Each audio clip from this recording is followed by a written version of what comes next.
What's happening, everyone? Welcome to the Season Gaming Bitcast, episode 221.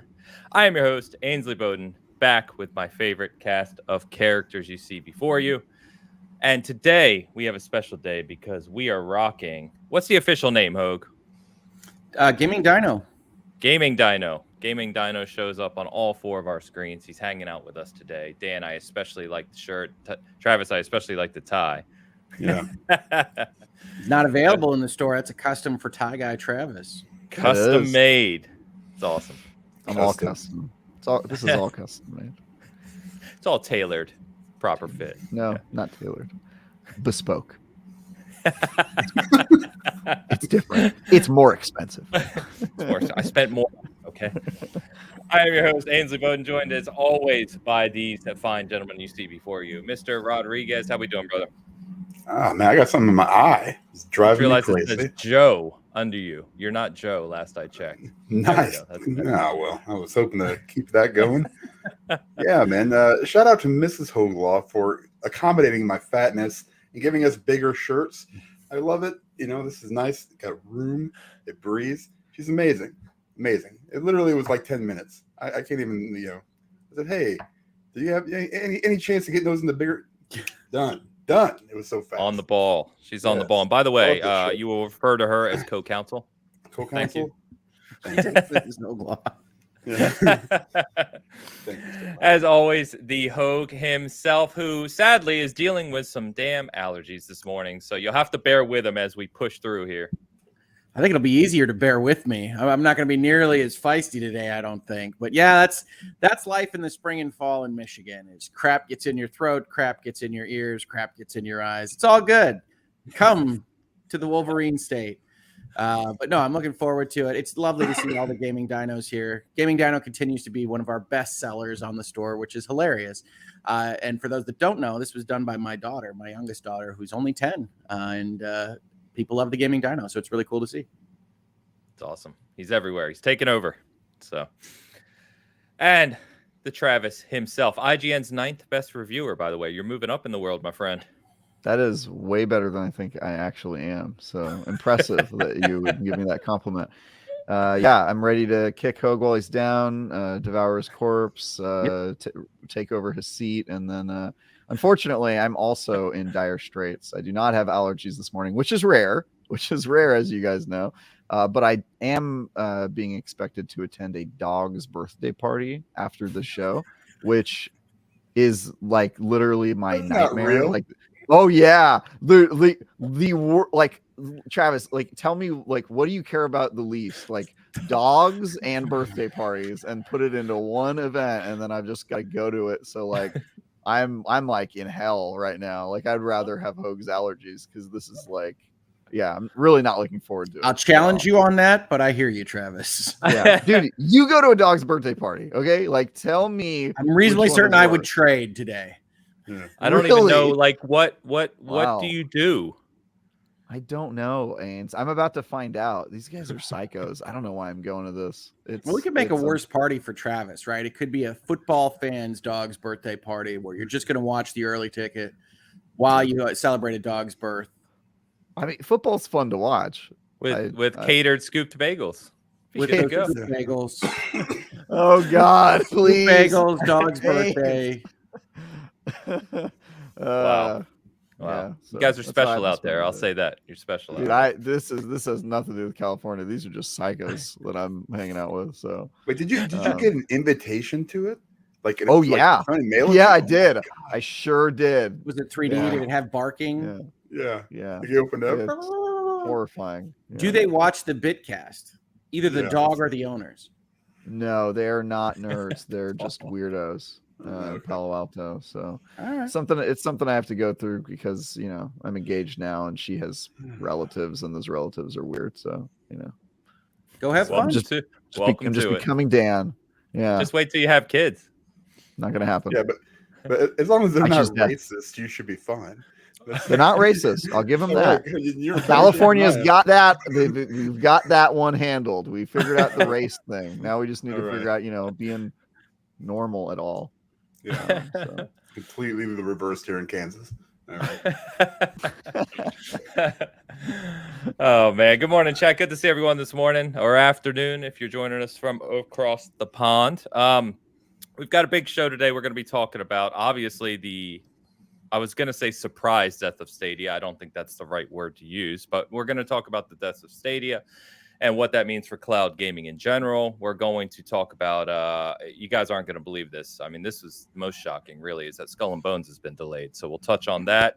We're going to talk about E3 in 2023 and kind of the plans there from ReedPop and what that looks like for a show. And a few other things. We've got the first trailer for The Last of Us as a TV show from HBO as well. So we'll touch on that.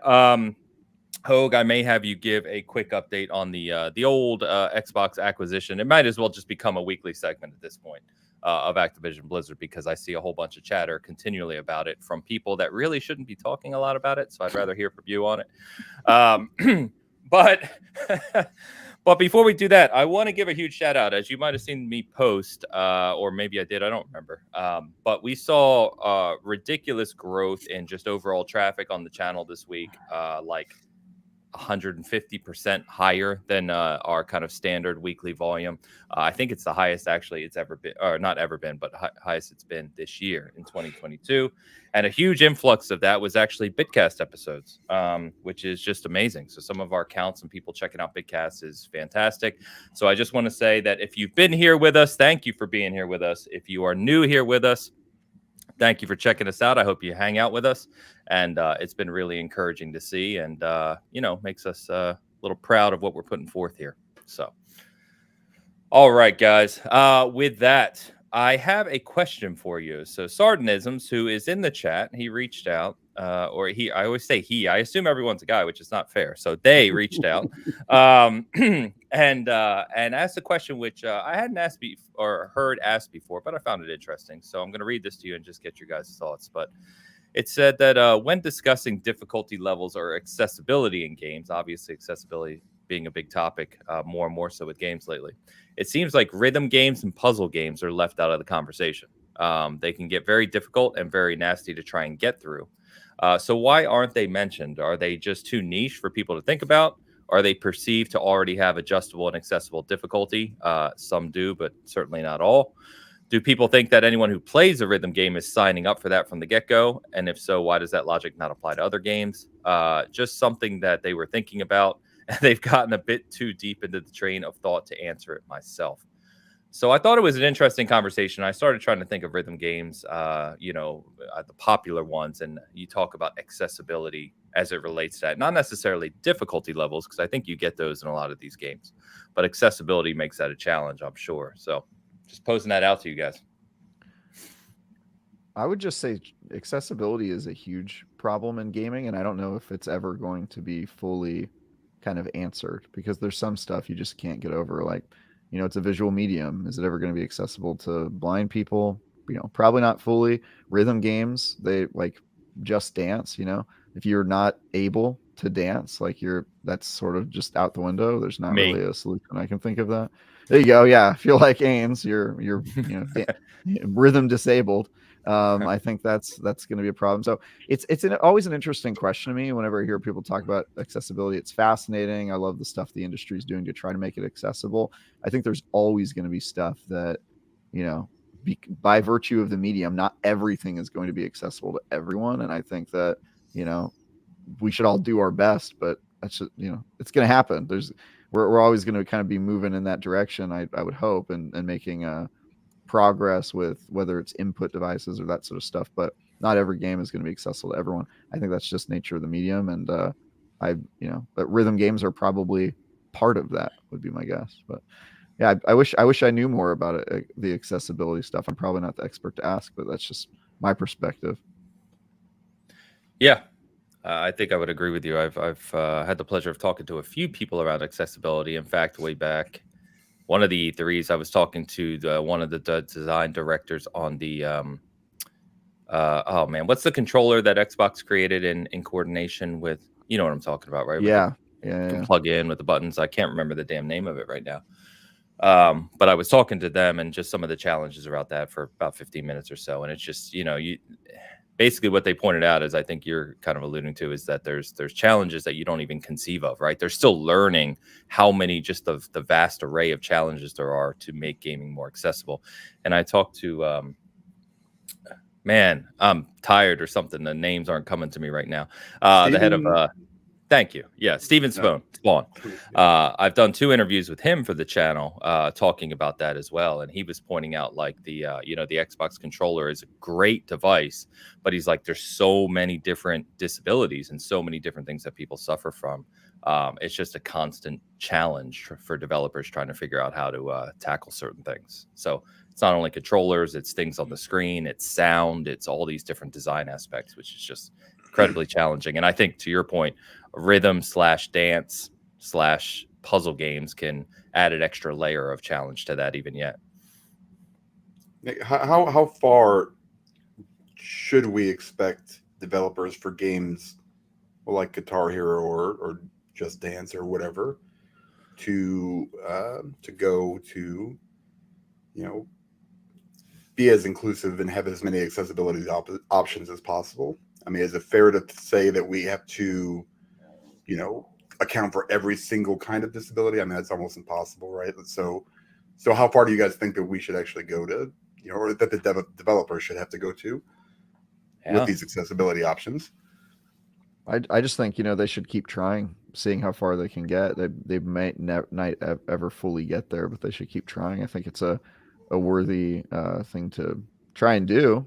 And it's just interesting. Another thing that I find interesting about this topic is the games industry is actually like way ahead of other way more mature, older industries when it comes to this topic. Like I was talking to my friend who works on accessibility in the internet, and he said something like 90% of the internet isn't accessible, meaning like it's not a, if you try to use the internet, you can't do it. Like movies and music and all these other industries have done practically nothing when it comes to accessibility for years. And it's interesting to me that gaming, a very young industry that's sort of still figuring a lot of this stuff out, is like super committed to it. And it's awesome to see that it's happening. I'm just it's kind of fascinating to me, like how hard this industry is trying, and I think it's admirable. So they should just keep evolving. I mean, who knows where it's going to lead? Maybe one day 100% accessibility is possible. I don't know what that means or what that looks like, or I'm not an expert on it, but it is fascinating to me. Yeah, I think it's a fair question, Dan. You actually reminded me that in my career work, and funny enough, California typically leads the laws in these around how we move things forward.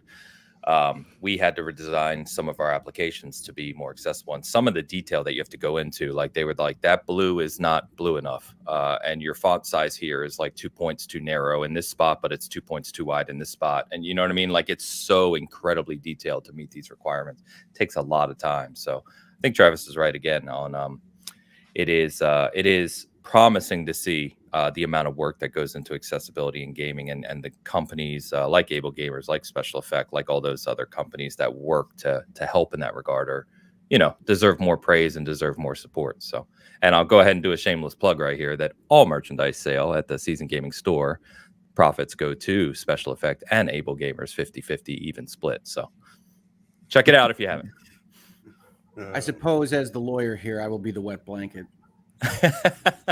I do think there's foundational bedrock for whatever your game design is, or for whatever your art is, that can't go past a certain point of whatever you might define accessibility to be. I think the conversation at the start talked about that a little bit. At some point, if you were to remove rhythm so much that it became accessible to more people without rhythm or something, you've lost the nature of what the game is. And so I do think that we can get so far with these things, and then probably you have to stop if you want to retain any of that kind of design or flavor or art. And so certainly I think as much as we can do it, absolutely go make it accessible. I think some of the stuff you see with like The Last of Us jumps out in my head, Naughty Dog in general, of like changing all the colors and making everything outlined and doing that kind of stuff, I think is cool. But if you're going to be a puzzle game, I don't think, I suck at spatial puzzles. I just am bad at them. Everybody can kick my ass at Tetris any day of the week. It's easy. I don't think you can get me into a place where it's more quote unquote accessible and not lose what Tetris is, or Puyo Puyo or whatever. And so I do think You can take steps. You can make sure the colors are contrasting enough. You can do that kind of thing. But at some level, that's going to be too hard for me. That kind of thing is going to happen with video games. You need to have some amount of, as you said, visual acuity, some amount of motor function to get these things to work until we get, the chips in the brains. So, I mean, I think I always worry about that conversation because it tends to go into like should Dark Souls have difficulty levels kind of thing. And I want developers to be able to make the art they want. And I think that sucks for people that can't experience it the way they want to. But I want to see it still happen with choices is the best avenue, but not eliminating what we want the art to be. Yeah. I was kind of dancing around that conversation, Hogue, because it's sort of like at a certain point, a painting, the painter doesn't worry about their painting being accessible to certain people, and they're just sort of like trying to create the art. And it's interesting to see some developers lean into it and include it in their art. Like I just got done reviewing Grounded, which famously has an accessibility option. They consider it accessibility to change what the spiders look like. Right. And to remove some of the art there. And so that's part of their art. And like they advertised it in the review guide that they sent me. They were like, look at this cool thing we have. And then right when you open the game, it's like, do you want spiders? Like right out the gate. So some of it is sort of built in there. But then you have other games where kind of the whole purpose of the art is to add some inaccessibility, right? To like force the player to quote, get good or overcome obstacles. And that's kind of part of the art design as well. So it's just interesting. And like I said, the thing that I keep going back to is it's crazy that video game art creators are the ones who are leading the way on this. And then stuff that you would assume has to be accessible, like internet websites aren't. Like, it's just crazy. The stuff that we're focusing on. So, but yeah, it's a really like sensitive conversation because I think we've had somebody, at least in the comments, who's like really into the accessibility world. Sure. And they were like, listening to us talk about preserve the game, like make the game you want to make. And then they're like, but I can't play it. That sucks for me, Yeah. So it's interesting. Yeah, I think there's a clear distinction there where exactly what you guys are talking about. It's not that I would say, not to speak for anyone, but I said from my perspective, it's not that I would want anyone not to be able to enjoy a game, right? The more people that can enjoy more games, the better. In general, but I see the point you guys are making as well. Yeah, good question. See, worked out. Yeah. Sardanisms, thank you for that. What was I going to say? It was the adaptive controller, by the way. Thank you, Beast Mode, in the chat. The Xbox adaptive controller is the name I couldn't think of. All right. So we've got a super chat from Tao out of the gate. I'm going to go ahead and hit this now. Dan, you got that? Right here. Yep. Tao with the $5 super chat. Sub chat. So Bitcasters, I always get that messed up. Says it every week. I still can't get it right. Hogue, my fellow brother in arms in the lands of Moth. What is that? Monster Rancher. Now he was typing fast this morning, Tao. Typing fast. Did you switch CDs as well, only to not be able to get it? Well, we love to play Monster Rancher, but ours worked. We put CDs in there and things popped out. And it's funny the way the human mind creates patterns, right? Because you put music CDs and it's just doing whatever, and it's got random algorithms in place, and you'd be like, oh yeah, when you put this CD in, it's a country monster because it's a country CD. Yeah. Monster Rancher was a lot of fun, but my Monster Rancher worked. It did. Yeah. I know we've talked about Monster Rancher in the past too. You've mentioned that, and it feels like a long lost age of type of game type thing. It's quite funny. And now we've got Slime Rancher. Slime Rancher. Similar. All right, thank you, Tal. Appreciate you. And then Don Lionheart. Hi, Bitcasters. $10 super chat from Don. It's so cool you read my comment, Ari Yakuza, last week. I only just watched. Yeah, I know. I always say Ari there. That's just how I always say it. Whenever I read it, that's how I read it. I know what it means.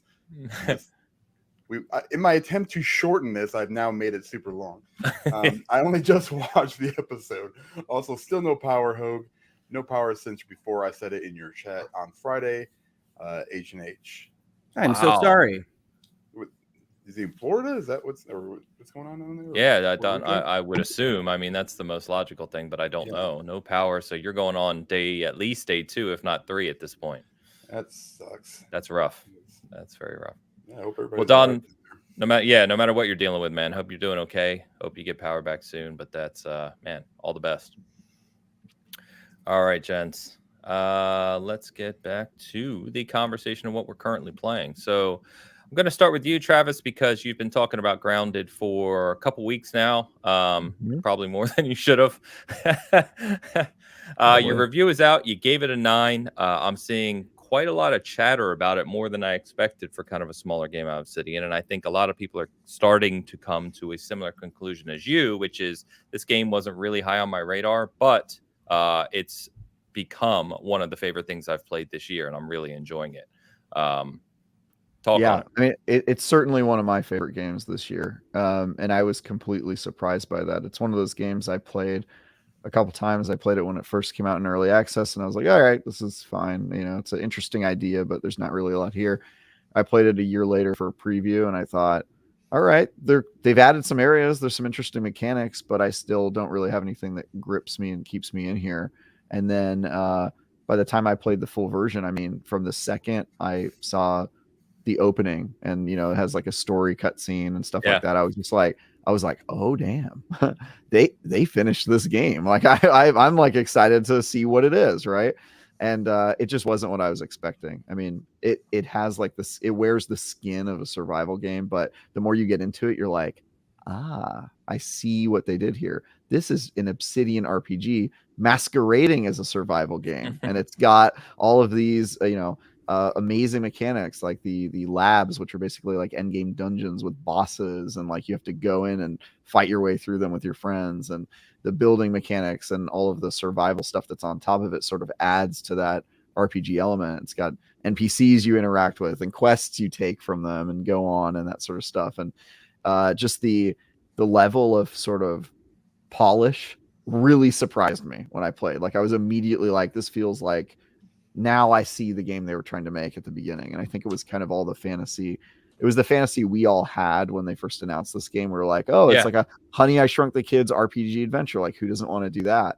And it really feels like that. So I spent over 100 hours playing it. I did beat it right before I wrote my review. I was like, I wrote like the base of my review, and then I went back and started playing it. And as soon as I started playing it, I was like, oh, this is the end. Like I'm finally here. It was like right on time. So I saw you posted on Twitter at like 12:30 a.m. that your review was live, and I'm like, what are you doing?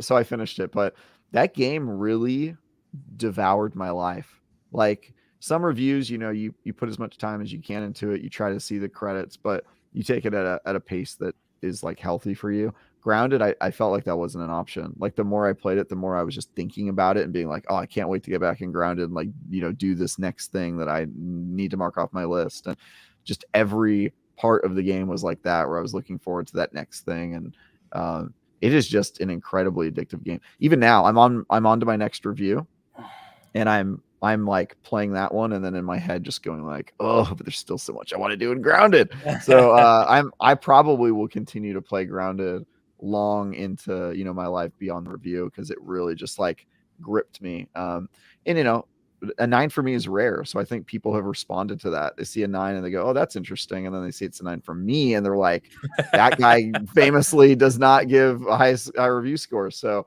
it is my third 9 at IGN ever. What are your other two?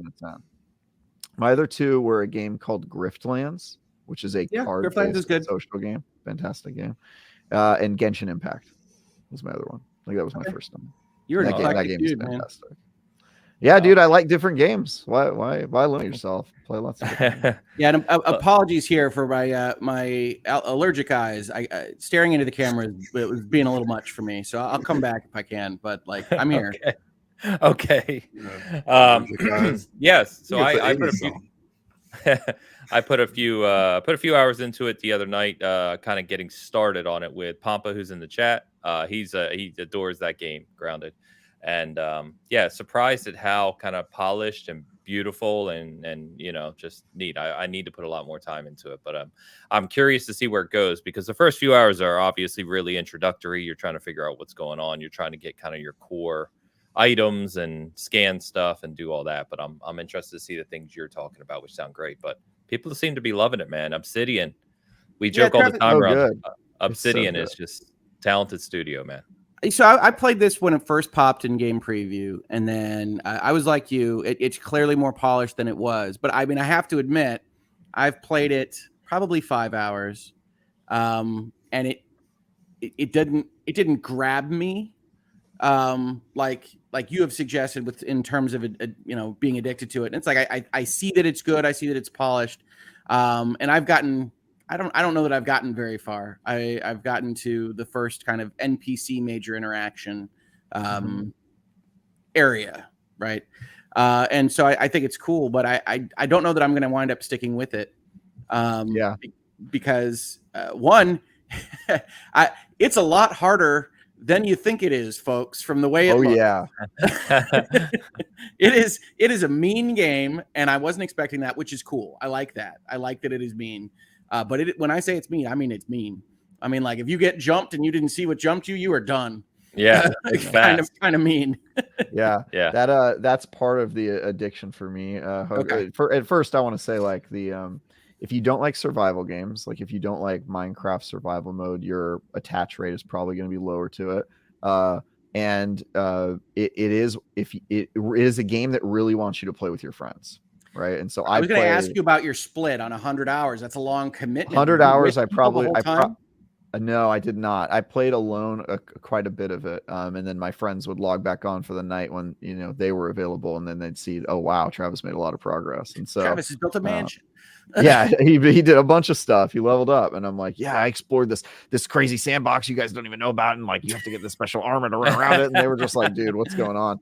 Every time they logged on. So I probably played like 70% of the time with friends, because most of my time was like binging on weekends. But it's like it's like a Obsidian RPG sandwiched between like hour blocks of survival, and survival games, a lot of them are really difficult, and Grounded is definitely difficult, and weirdly a lot of the difficulty comes at the beginning, and then you get to a certain level of competency, because I think the difficulty curve at the beginning is because you just don't know what you don't know, you know what I mean? And like not knowing that like a shield is super valuable in the game like really f's you up at the beginning, and then you get good at shields, and then by the end, that when the game gets hard again and it keeps like throwing stuff at you and becoming harder and harder, by the end I was just like perfect parrying every enemy. Like I get attacked by 15 like of the wolf spiders, and I would just be like perfect parry, dead, perfect parry, dead, and just like killing everything. And it like that curve of just like understanding and then becoming good and then becoming just like OP, and then you run into something that's even more powerful and you suck again. It's just like, oh, it's like such an addictive, I'm God. Wait, what is that? Oh no, and then like falling down. No, I was definitely just out there today going, oh my God, what is that is the Willow was torn asunder. I mean, like the freaking messages they give you on this teenager game. The orb weaver devoured Willow. Okay, all right, cool, thanks. Yeah. The first 10 hours are one of the hardest parts of the game, because like you don't have a base yet, you don't really know how combat works. Every enemy that attacks you is new. Then after a while, you've seen most of the enemies that appear in that area, and then you start to feel comfortable, and then you start to feel powerful, and then you're like, all right, let's go to a new area, and then it starts all over again, because you go to a new area and you're like, what is that? And then it just destroys you, and you're like, oh my God. So it also has that Fallout New Vegas thing where you can right at the beginning go to a really powerful area and just get slapped, just like, and they're like, go back to the oak tree, you idiot, get out of here. You're not good enough to play in this area. And then you just have to figure out which areas you're not ready for. So I think it's solid. I think it's solid, and I'm gonna stick with it as long as I can. My comparison point is generally Subnautica on this type of game, which is one of my favorite designs ever. But I do like water. So Subnautica right now to me, first hours beats it, but we'll see. Hogue, I was actually going to tell you, Grounded has a pond. I've been in the first pond. You're like, oh, it's a cool little pond area, and then it houses one of the dungeons of the game, and it's a full underwater dungeon where it's all about like getting better at moving in water, and you have to craft things that let you breathe longer and let you move faster in water, and then it all concludes in like a boss dungeon area, and it's super cool. So all the time I was playing that, I was like, Subnautica-ish, Hogue, maybe, like. Well, I've been in the pond. I swam around a little. I was eaten by something I can't remember, and it's yeah, I mean, Subnautica, let's be honest, their focus is water, so their water is better. The stuff that's happening in the water is better. But I thought it was really cool when I realized that I could submerge in Grounded. Grounded is a full-featured game. I'm not trying to take away from it. I think 9 sounds like something that could ultimately be the case. As I think you mentioned, it's like when you get to the Oak Lab, when you're having that conversation, it's like, oh, it's a real honest-to-God dialogue conversation. That's not what I was expecting. And I died in the middle of it because maybe we should pause our survival needs during long conversations. I don't want to judge, but I died of thirst in the middle of this robot talking to me for 6 hours. So maybe uncool. Yeah, that actually happened to me too. I died during one of the conversations. I was like, I see now. But you get better at it. You start to learn to, you get the canteen, and then you can carry water on you. And do you not get thirsty while talking in real life? Depends Accurate. on who you're talking to. Have you Drink or die? Have you died during conversation? Some of them. Yeah. It was really unfortunate, honestly. But no, I can see where you're coming at. It's interesting because I don't necessarily plow through games like Travis does. And the one worry I do have is it is tricky. And I feel like if I don't dedicate myself to it, I'm not going to advance at the pace that I would like. And so probably what that winds up for me in my gameplay is eject. It's like, I'm not gonna get into it enough and, back out to playing cards and Elder Scrolls. Yeah, it is certainly like either this game eats your life or you're probably not going to get super into it, which is exactly how I feel about Minecraft. Like Minecraft is my favorite game of all time. So like if I hop into survival mode and I just like play Minecraft, there is no such thing as moderation. Like, dude, that's like every hour that I have that's free is going into that, which is why I have to be careful about when I play it. I pretty much play it on like Christmas when I have nothing going on and I'm trying desperately not to be depressed, or like something like that where it's just like, all right, I could play every hour of my day just doing this. So yeah, that's aside from that, I don't think it's going to be a game that you ultimately like. Between difficulty, being so much better with friends, the survival aspects, I wish right now I can't drag friends into 70 hours. That's not going to happen. I wish you could experience it, because I think if you managed to get through it somehow and you just played it, I think you would be like, oh wow, this game is amazing. But unfortunately, it's just not suited for some people's lives or situation. So I'm plowing away. I'm at my level 2s. But it's also, by the way, folks, for Halloween in October, it's freaking frightening.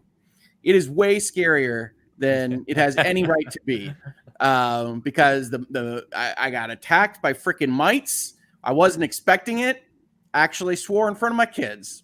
That's how it went down, because it was like this from mites too, dude. There's stuff in that game that still like curdles my blood. Like, you guys, there's stuff in that game. Oh my god. I'm now reacting to just like grass moving in the distance, and just like and then like a ladybug peeks out, and I'm like, still don't trust you, ladybug.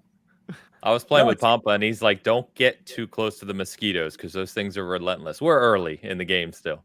And I was running from one, and I could hear it like chasing me, and I'm like screaming as I'm running through the grass, like trying to get away from Early it. on, mosquitoes were like oppressive masters of like the sky, and anytime they see you, you're like, I'm dead, even if I run. Yeah, I mean, it was like he got me, by the way. But honestly, the thing about mosquitoes is if you block, they can do nothing because they're hitting you through a needle. So it's just like all you do is you turn around when you hear them buzzing, and you just go, and then they hit it, and you're like, go away, and then you just walk away from them. So, and now I just like, I see a mosquito and I'm like annoyed. I'm like, oh, one of these chumps, and I'll just like one shot it and then walk away. And like, I assume you have a high powered grass rifle or whatever towards the end of the tech tree, whatever you're using, dude. And you get, so here's another thing that will help you guys is you can do the peeper thing where your character goes like this and you scan things. If you scan them, you can go into your data cards and it'll show you all their weaknesses and their resistances. So sometimes you're like having a hard time beating something. You're like, what is going on?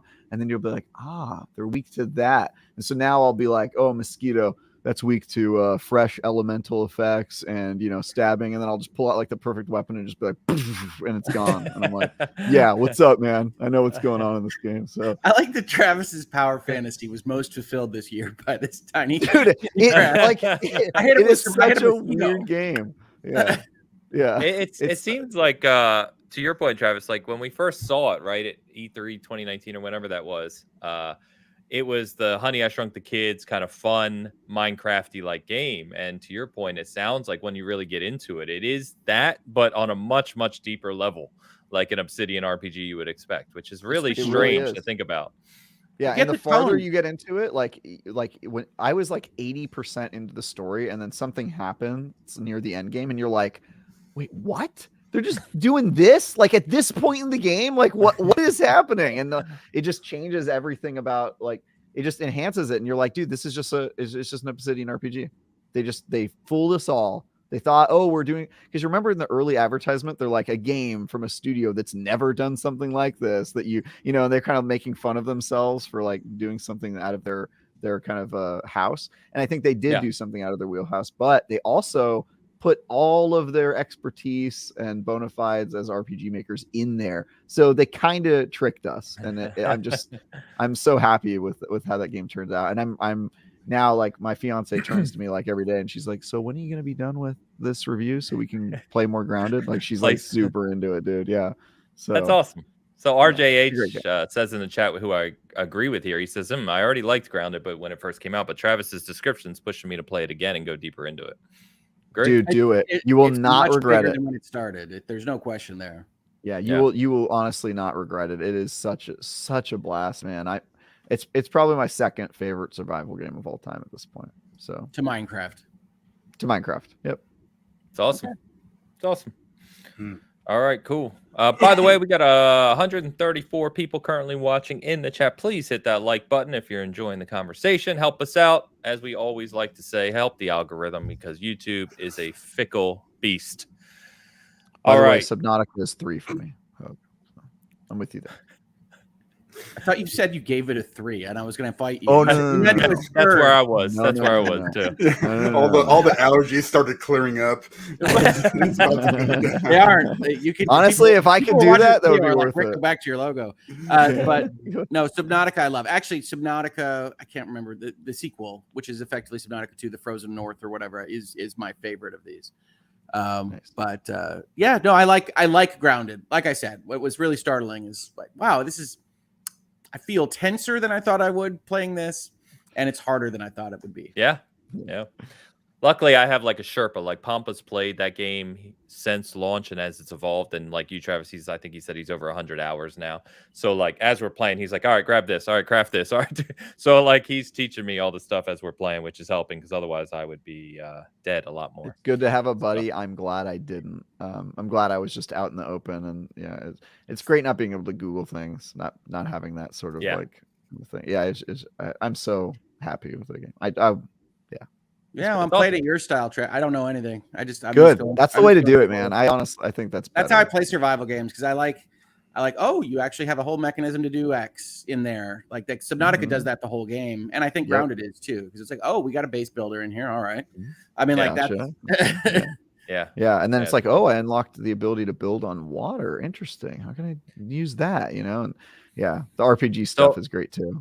I don't know about you guys, but you know, we talk about Obsidian. It's funny because when you talk Xbox and PlayStation, we often talk about Obsidian and Insomniac being their never miss studios.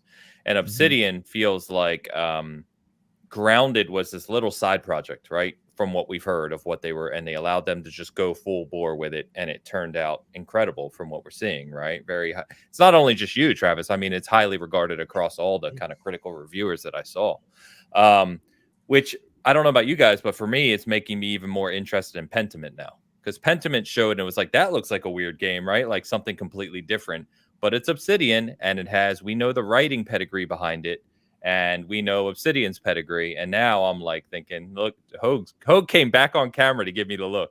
But for me, I don't know. I think, I don't know, man. I'm thinking Pentiment could surprise us just like Grounded. We'll see. I mean, Josh Sawyer, man. I'm excited. See. Pentiment has all the markings of one for them, one for me, and so that might work for you if you're exactly like the dude that is one for me for. I am holding out no hopes for that game at all. Can I make a prediction here? Can I make a prediction? Sure. I think Hogue is going to love Pentiment. Great.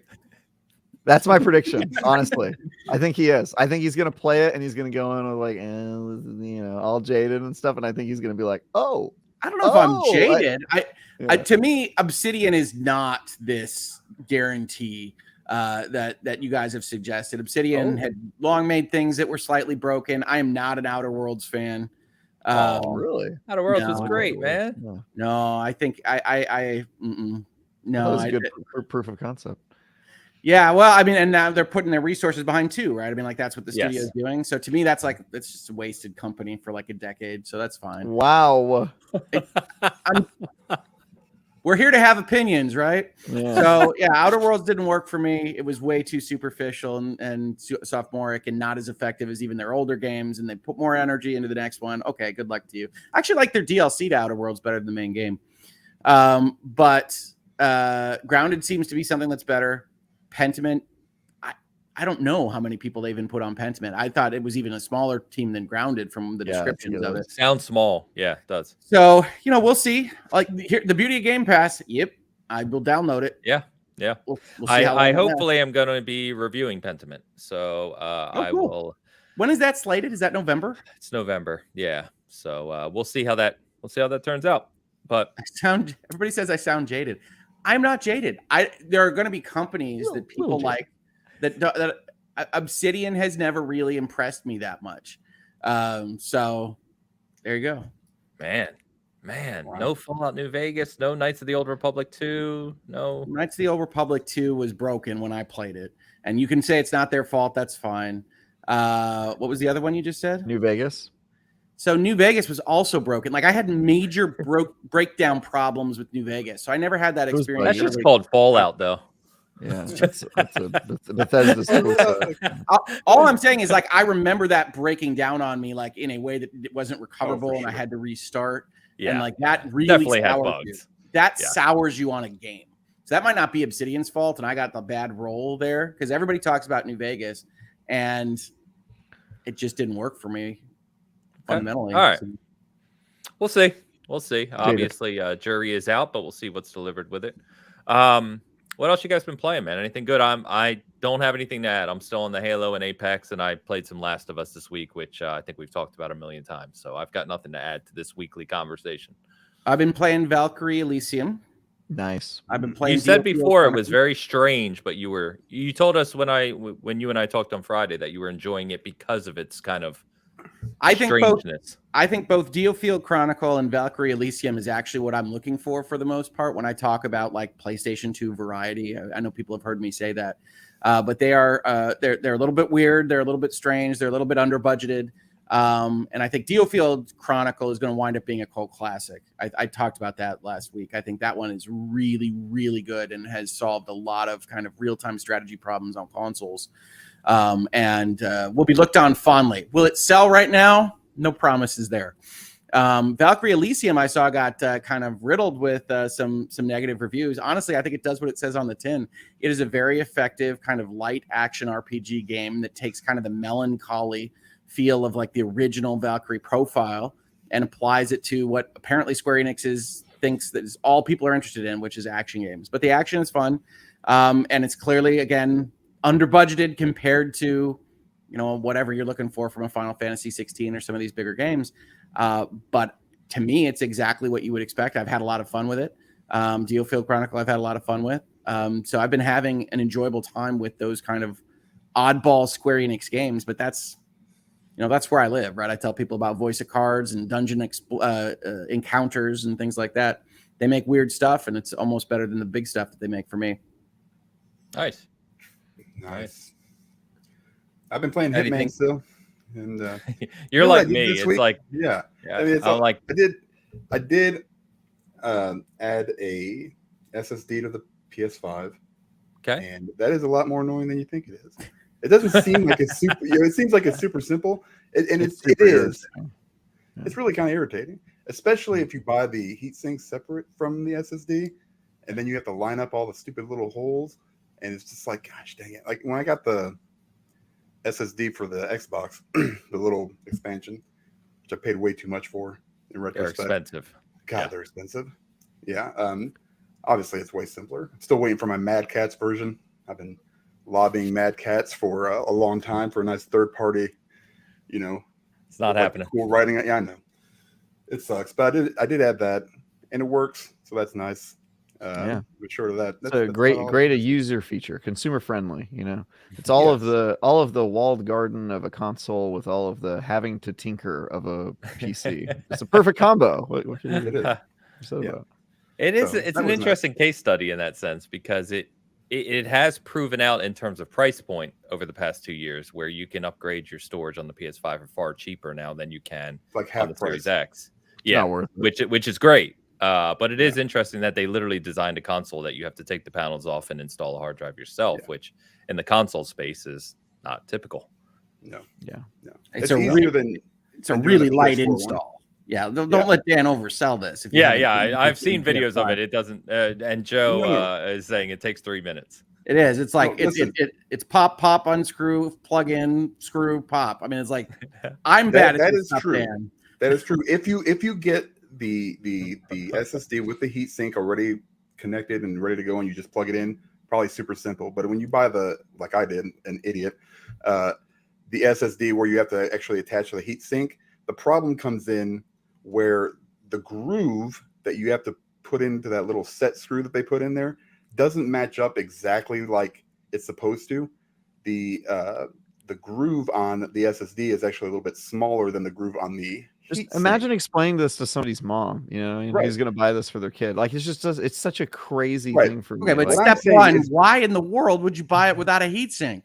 I didn't realize it when I did it. That. Yeah. And so I ended up going back. I got it. Yeah. If you buy like the one thing, it's really simple. It's literally unscrew through two things and then screw it back in. Put in a USB. I mean, like, it's nothing. Yeah. No, that is true. Don't buy them separately. I guess you building your new PC this week, Dan? No, I am not. I stay away from that stuff. I actually built one time, but that was a long time ago, and I was much younger. My hands didn't shake, so it's a whole different, 20 years ago kind of thing. So gotcha.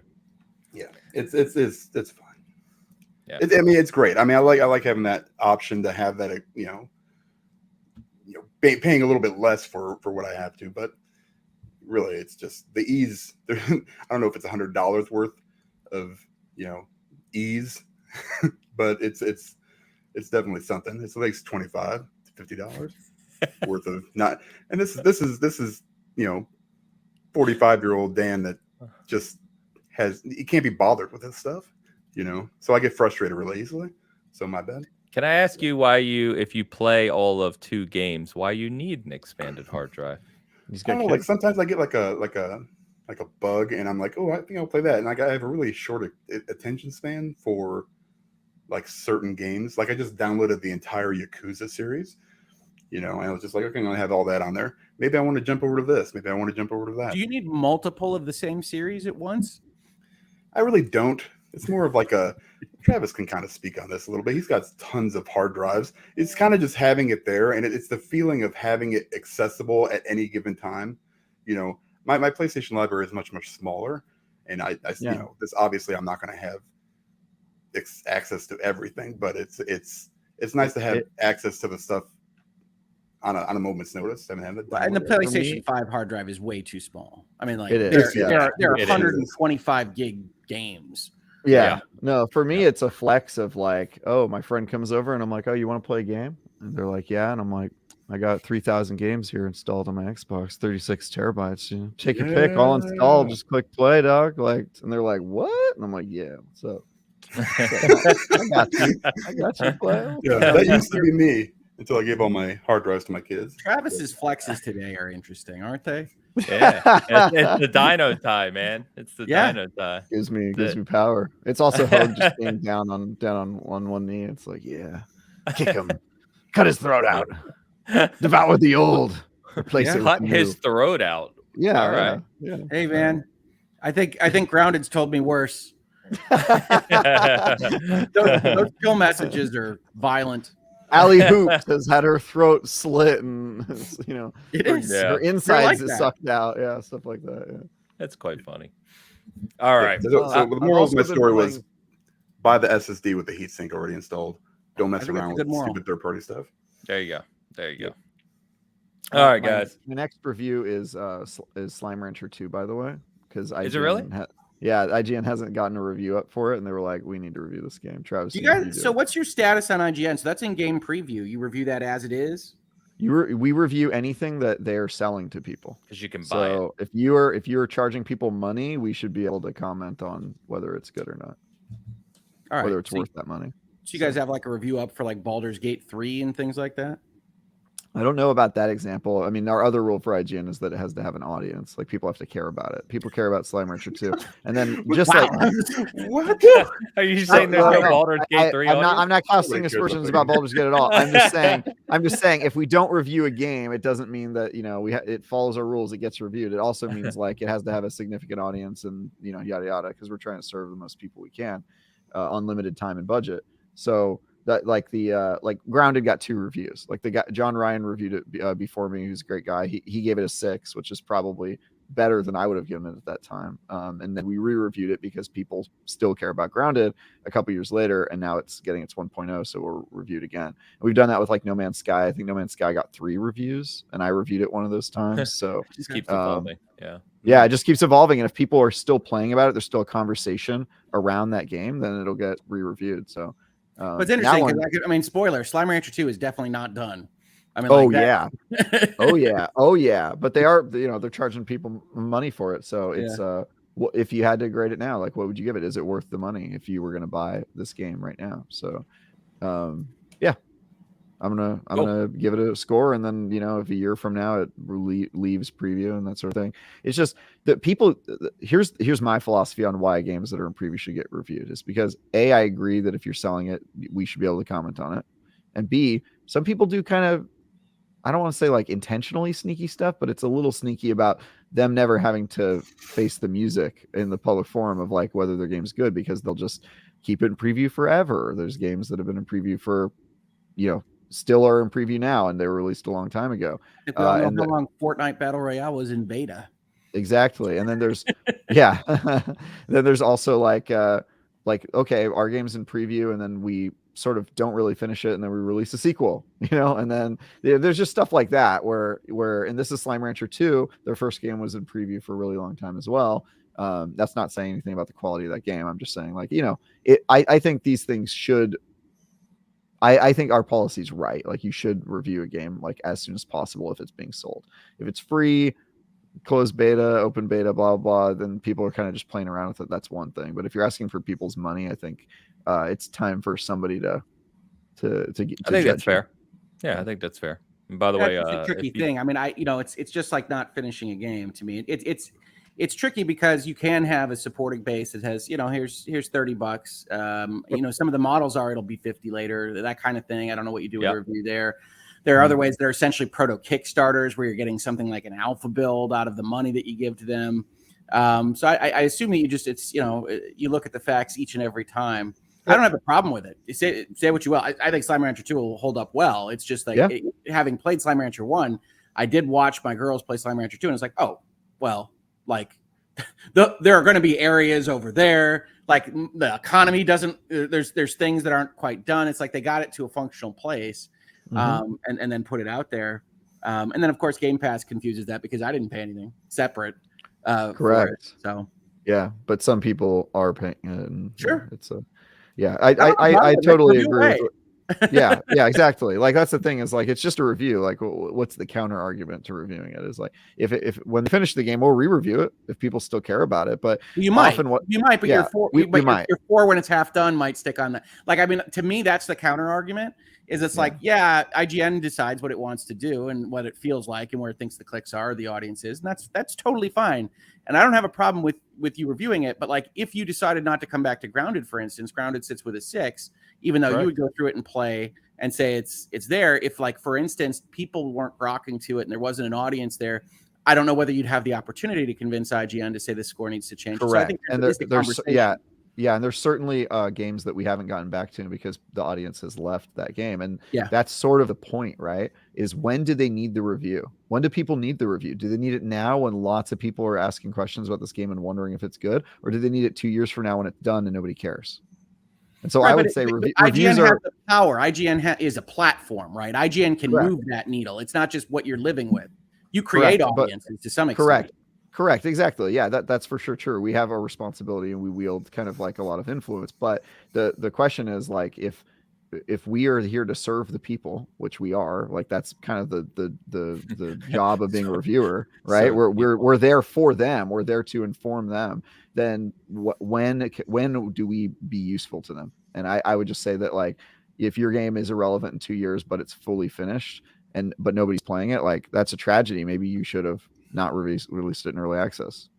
Would be my suggestion to you. That's a pretty callous way of looking at it, right? If there's a game out there that people would love, like, hey, Hogue, I'll use your catchphrase. Not my problem, right? Well, This is not my problem. I'm not in game development. You decided your platform. You decided your release model.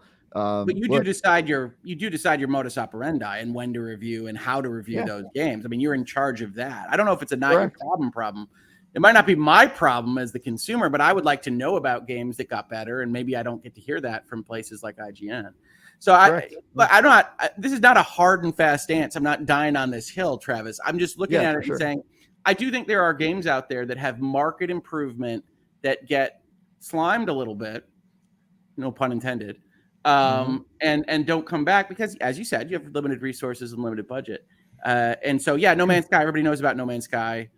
Grounded, Xbox was never going to let it die out there for Obsidian, but other publishers probably don't have that same kind of treatment. So you can say they shouldn't sell it even at a lower price potentially for an early access or a game preview. But then I would say, okay, well, I mean, if the business model works and they're getting that community feedback and they're building it just like Grounded, maybe that should be looked at and at least be a part of the conversation. But again, I'm just thinking through the potential difficulties of a review at this point in time. Yeah, and this is a conversation people at IGN have all the time. Okay. And I would just say like that's like part of it. Like what is fair? What's the best we can do? But ultimately, our goal is to do the best job we can for the people that are reading and to talk about the stuff they care about and give our honest feedback. We'll always re-review a game if it's made significant progress and people still care about it. But, with limited time, limited budget, you have to pick your battles. And I think if a game is popular right now and people are asking questions about it and wondering if it's worth their time, you have a duty to kind of provide that for them. Like that's your whole purpose. So we're doing the best we can. And it is an evolving model. And the way games are developed and released today is increasingly confusing. And a lot of times the review model doesn't really make sense with the way the industry's turned now. And people at IGN fully realize that. They're like, this is super hard stuff, but that's why it's interesting for us. I think reviews are still something that people care about. That's our most watched, most read stuff are reviews. And so it's funny because I think almost to me, like what I relate to is, and I'm not ignoring IGN or anybody else, is when I think about early access and I think about game previews, I'm actually grading studios more than games. Like Double Fine, pre being purchased by Xbox, was on my blacklist because I think they absolutely screwed over people with early access on some of their Steam products. Like absolutely, like to the level that I was pissed. And they were on my list. Nope, never again. Versus, whatever it is, Manami Park, or I can't ever pronounce their name. I think they held Slime Rancher, they did early access, they had community things, they got the game out. I'm more inclined to trust them. And I feel the same way about the Grifflands people. For Clay, is it Clay, something like that, where they went through, Don't Starve, and it was nothing, and they built it up, and it's like, all right, I trust that company to go through this process and not screw me over, even if Don't Starve was crap when it started. So that's interesting. Anyway, I'm just vocalizing my thoughts here. It's interesting stuff. And I don't think there's any definitive point to be made, right? Like I think the case by case basis certainly applies here. And I agree that as this evolves, as the way games delivered has evolved, you guys are touching on an important point that their games are delivered to audiences in so many vastly different ways than they have been in the past, that it's review quote is very challenging at times of what that looks like. It has to be a case by case basis. And then you factor into your point, Travis, the fact that resources are limited. They can't review. There's thousands of games released every month. You can't review all of them and updated. So and updated and evolving Then sometimes like I think we're assuming that early access reviews are always negative. They often aren't. Like, my review of Slime Rancher 2, frankly, is not going to be a negative one. Like, the game has got really good bones. And like the last early access game I reviewed, Disney Dreamlight Valley, that was like a game I highly recommended. It's an early access. I think that they're doing good things. And a good early access review speaks to the potential of the game and the base that you've got now. And it gets you excited for the future. And if you've got a product that you released in early access that shows that, I think it can be hugely beneficial to have your game reviewed early. And so I think it's not all doom and gloom. Sometimes an early access review highlights a game that has a lot of potential and gets people excited about it, and then you can review it a year later and show that it's even better, that it's bloomed into something awesome. So Sure. I mean there's the other side of the coin as well. Yeah, and Hoag's point is valid too, with kind of highlighting the studio itself, right? It puts a spotlight on that studio to deliver and how they operate, and how they deliver things to their fans. Yep. I threw a quick poll up in the chat just to see what people in the chat thought. So it looks to be about 2-1. It's a lot of context and nuance you can't do in a yes/no poll. But the general question of game previews, early access reviews, are they valid? It's about 2-1. I think people do like at least hearing some type of opinion on, whether a game is worth their time and or money in that. This is my favorite discussion topic. I could talk about reviews and review philosophy all day. As we know, you and I did a 3-hour conversation. Yeah, sure. Someone, Vault Boy, asked about Baldur's Gate 3. So I just looked it up while you guys were talking. So Baldur's Gate 3 originally released in October 6th of 2020. So in a couple days, it'll be 2 years. And that's still in early access as of right now. Yeah. I remember doing a launch stream on October 6th on the channel for Minecraft was in beta forever. Sold people copies when it was barely a game. Star Citizen still isn't a game. Star Citizen had $500 million in Star Citizen. I told you folks, this is the Star Citizen game. It is not getting released. There's no reason to release it. It is making its profits in this state. That is what it's going to do. That's its model. Yeah. Crazy. If anyone in the chat, by the way, or anyone listening to this later wants to leave us a comment who plays Star Citizen and can provide it. Well, I mean, like actively plays it, you know what I mean? Like part of that community and has donated, or not donated, but helped fund it. And, anything like that. Please comment or say something. But please comment, because I'd love to hear from someone about that, because I'm not educated enough to talk on Star Citizen other than the headlines we see that they've got $500 million of funding now. The tip-off is really the ever delayed squadron, whatever number it is supposed to be, which is ostensibly just an easy single-player type development cycle that just keeps getting pushed because the model is what the model is. Star Citizen is what it is right now, and it's never releasing until Chris Roberts dies. Fair enough. All right, let's go ahead and move on. Speaking of dying, let's go ahead and start talking about Stadia. It's a nice segue. Yeah, thank you, sir. I try. We call him the master of blend, Ainsley Bowden. The world's 16th most famous Ainsley. To your point, that may be a little high, but I think that's very high. There's only like 17 of us, so I figured that was close. Anyway, so Google announces Phil Harrison, who, save your jokes, please, comes out this week and announces out of the blue, really, that Stadia is being shut down. And the details are that the store to buy anything on Stadia was shut down that day. It's already closed. That's crazy, by the way. Yes, it's just done. The games and service that you have today and own will work through January 18th. So 3 months, about, give or take. They are going to be offering refunds to players for those purchases. So whatever games you bought, I don't know the full details there, but you can find it on their blog. But I think the most surprising thing about this, guys, other than, not so much Stadia kind of collapsing itself, but is the fact that seemingly their whole communication plan around this was, well, there didn't seem to be one. So multiple developers have come out and said our game either launched this week or we're working on it as we speak for Stadia, and we're not apparently doing that anymore. I'm pretty sure Hot Wheels, which is an awesome game, launched like 2 minutes before the announcement and the store closing. Yep. Yeah. And Play On, which is the new branding of help me, somebody. Play On is the new branding of something.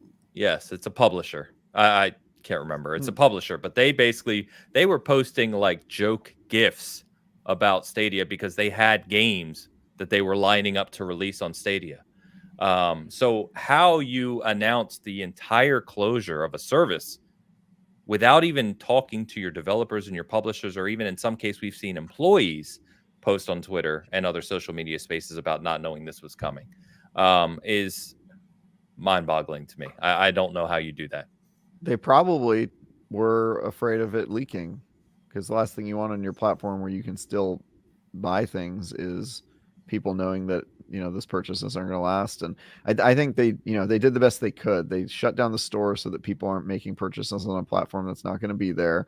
They announced that it's happening, but my hope is that there will be sort of a garage sale on all these games that had exclusive deals that were supposed to come to Stadia, because there's no reason those games can't be on other platforms now. I'm hopeful that they'll find a home for those games. But yeah, I mean, when a platform goes under, I don't know that there's ever a right way to do it. Like how to get all your ducks in a row to make something like that transition to just not existing. And it's weird, man. Like I guess I'm gonna get a refund. I bought some stuff on Stadia. I had to play on that platform for reviews and all that. So it'll be interesting to see how that goes. And I also know people who are Stadia stans. Like, yes, there's a lot of Destiny players who are like, I play on Stadia because you don't have to buy the games. You just sort of don't pay. You just pay for the service and you pop it up, and you don't need hardware or any of that stuff. You can play on your phone, and they swear by it. My stepson actually plays it on his phone. Yeah, there you go.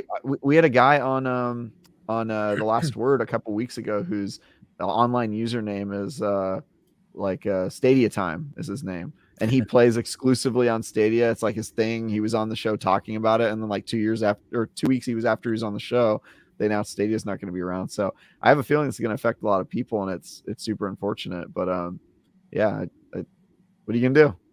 It didn't work out. Develop a better business model from the start that isn't patently absurd from the moment you announce it. Yeah, that would have been great. Fair. Yeah, that sounds accurate.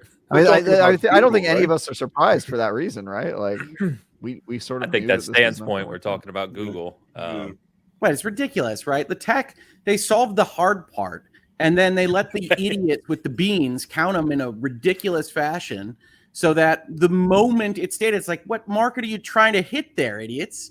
That's impossible, what you're trying to aim at. And so when it gets canceled, yeah, it's a shame for everybody. But honestly, if you're a developer, what are you thinking? That was never going to last. If you're a publisher, why are you aiming at this audience? And the hope is it's because Google put a lot of money in a Brinks truck and backed it up to you. And hopefully you're still getting that money. But I mean, like, it was a surprise to me to actually see how many developers came out and said, we've got plans to release it in the next 3 months, give or take. Yeah. But I don't understand. In fact, some of them, Hogue, even commented to say, I don't know if we're still getting paid. Well, I mean, and you could have lawsuits. Alphabet's good for it. So, I mean, it's like, well, we'll see exactly how tough they try to be on those kinds of things. But like, yeah, when they close down internal development, at bare minimum that late, you should be flaying this ship. I mean, like, there's no question. And so I assume there were contracts. I assume there was money. I assume there were promises. And it's not fair to them. But I do agree with the leak concept. It's once you decide as Google that you're going to pay everybody back every dollar of what they spent, and you're going to keep the service up for 4 months, you really don't want that to leak 3 seconds early, because you have all sorts of problems at that point. Yep. That's why I was typing. Tell people. Yeah, it's just, I don't know, man. I don't know. I don't think, I don't want to, one thing I don't want to do, right, is we're kind of laughing at the business model, and it was absurd, to Hogue's point. But I also want to be a little careful because, I have seen some of the people that were working there, and obviously, to your guys' point, a lot of the technical obstacles, the kind of challenges on getting this to work properly, those things aren't easy. And there's probably a lot of people, a lot of effort, a lot of fantastic work that went into that. So I think that should be kind of looked at as a good thing, but it's just unbelievable to me, to your point around the business model they tried to develop around this. I've heard nothing but awesome things about the tech. Yeah, honestly. exactly. Tech is great. It's literally the most advanced. I've talked to like Carl, who's really into this at SG, other people who really know this stuff inside and out. I'm on like a thin layer of understanding of the full details of it. But many people have told me it is the best cloud streaming tech today. It Period. is. Yeah, it was. I don't know. So it's it's strange, isn't it? I mean, it's just and I commented on this on Twitter too. The other thing that baffles me with this, in addition to the business model, right, is this is Google who literally owns the online algorithm. They own it. They run it. YouTube, Google. I mean, literally Google, not the company, but the search engine. I mean, Dan and I joked a few years ago. Dan has Google Internet, which I used to have at my old house. The For guy now. who installed his internet didn't even know what Stadia was. The Google guy. Like, how It's your does that problem with having a happen? company that your company's too big. That's what I would say. Oh, Yeah. my God. I The No, mean, alphabet is just too many letters. That must be it. it's crazy. Yeah, no, I don't know. it's interesting to see the stumbling blocks because there's these three powerhouses duking it out in the cloud space, and they each have their own. And to be clear, advantages. Google is third there.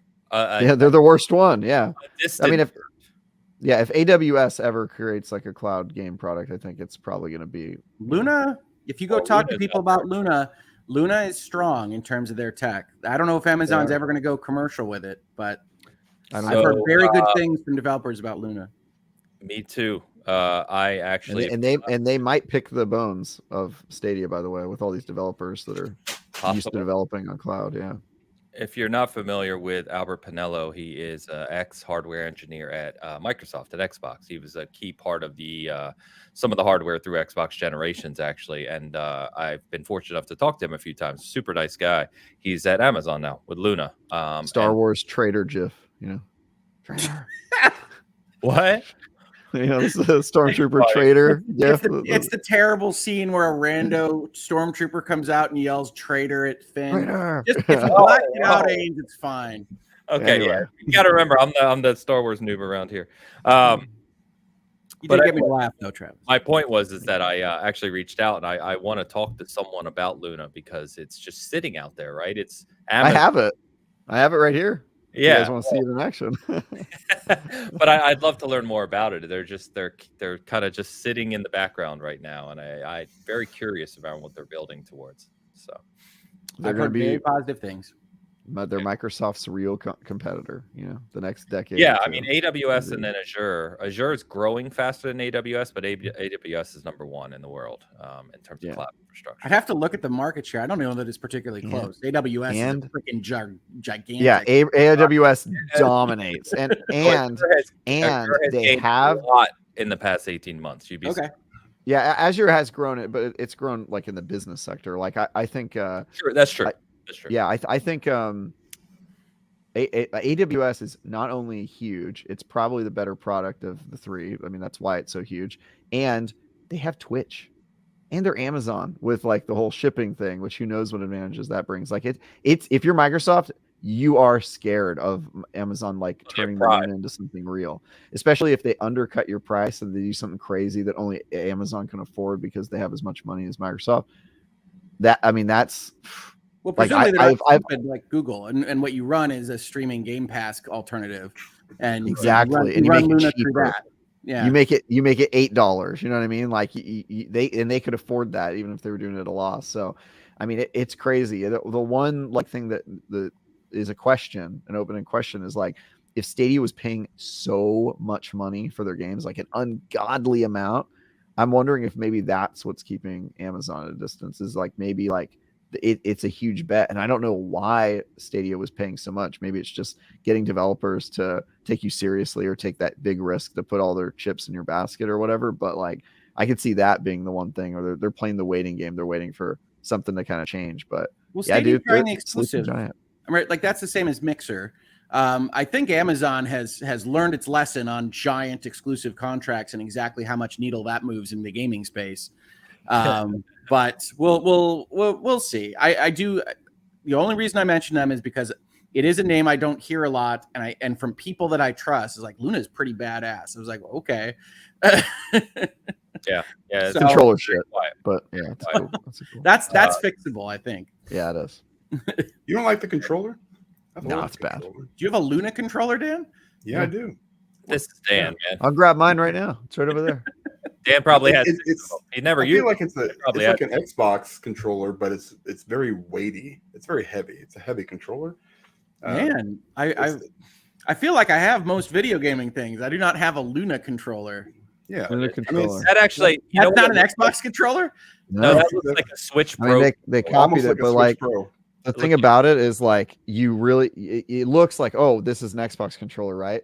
But then you hold it and it's sort of got that feel of like a Switch Pro controller where like the triggers are really soft, you know, like they don't really feel like gaming triggers, and then the buttons all feel a little weird. The thumbsticks aren't tuned as well as you'd think. Like there's just little parts of it where you're like, you know, the what's the Roku controller? You ever touch that thing where like the D-pad feels like a little plasticky, like a kid's toy? It's got like that part. Like here, it's like, this is a weird D-pad. It's like a little soft on it. Like, you know, it's like holding a Roku controller and you're like, this feels like a kid's toy. But I mean, you see the potential there. Like you look at it and you're like, is that an Xbox controller? No. You know why I like it better than Stadia already? Because it has offset sticks. Yeah, thank God for that. Right. Yeah. No, I mean, it feels okay. Honestly, the main problem with it, Ains, and this is super fixable, is really the triggers. Like, no, this is like a no clicking. Like, it just doesn't feel like what you want when you pull a trigger. So, but yeah, I mean, it's a good 1.0, but yeah. By the way, I'll shout out Amit in the chat. He says NVIDIA GeForce Now is probably the best tech at the moment. I've heard very excellent. I haven't used it, but I've heard great things about that as well. So yes, the description that I got was that they started behind and that they've gotten a lot better and maybe beating the Stadias of the world. But I don't know. I don't play any of these.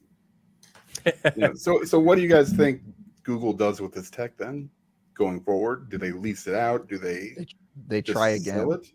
Or you think they're going to do it all over again? They try again. All they said in their press release was about working with partners that the tech will carry forward, and I can read it if you want. I've got it right here. No, I read that part, but what do you guys think? They move it to enterprise. They're not coming back to gaming for a bit. That's my bet. I think that's probably right. They're not coming back for a bit, but they are coming back. There's always a new manager, always looking to make a name. We'll see. Yeah, I definitely agree. Enterprise tech. I'd be surprised if they come back to gaming in the next few years. You think that's not next few years? No. Okay. But once like, you know, the Amazon makes a move or whatever, and they see that, like, I mean, there's only 3 people that can do this. There's 3 companies that can do this sort of thing. Sure. One of them's got to win, and when one of them proves that it can work, and Microsoft is almost there, or Amazon could just pop out and just like destroy everything, like. I think Google's going to look at that and be like, now we've seen the model that works. We can replicate that. And they have advantages Amazon doesn't. To your point, they are the search engine people. They've got YouTube. I actually think Microsoft's in the weakest position. The only reason Microsoft is competing right now is because they're an established brand in the game space. If they weren't, no chance. Google has way more advantages. Amazon has Twitch. Like, it's just like, I think that if it were those 3 behemoths, Microsoft would be the one to be scared about, personally. We'll see how long Amazon has Twitch. I'm getting investor sound effects all over the place on that one. I hope you're right. I hate that. I mean, I don't really like Twitch as a product, but that synergy is really irritating. I tell you what, man, cutting off the most lucrative streamers of their best cut.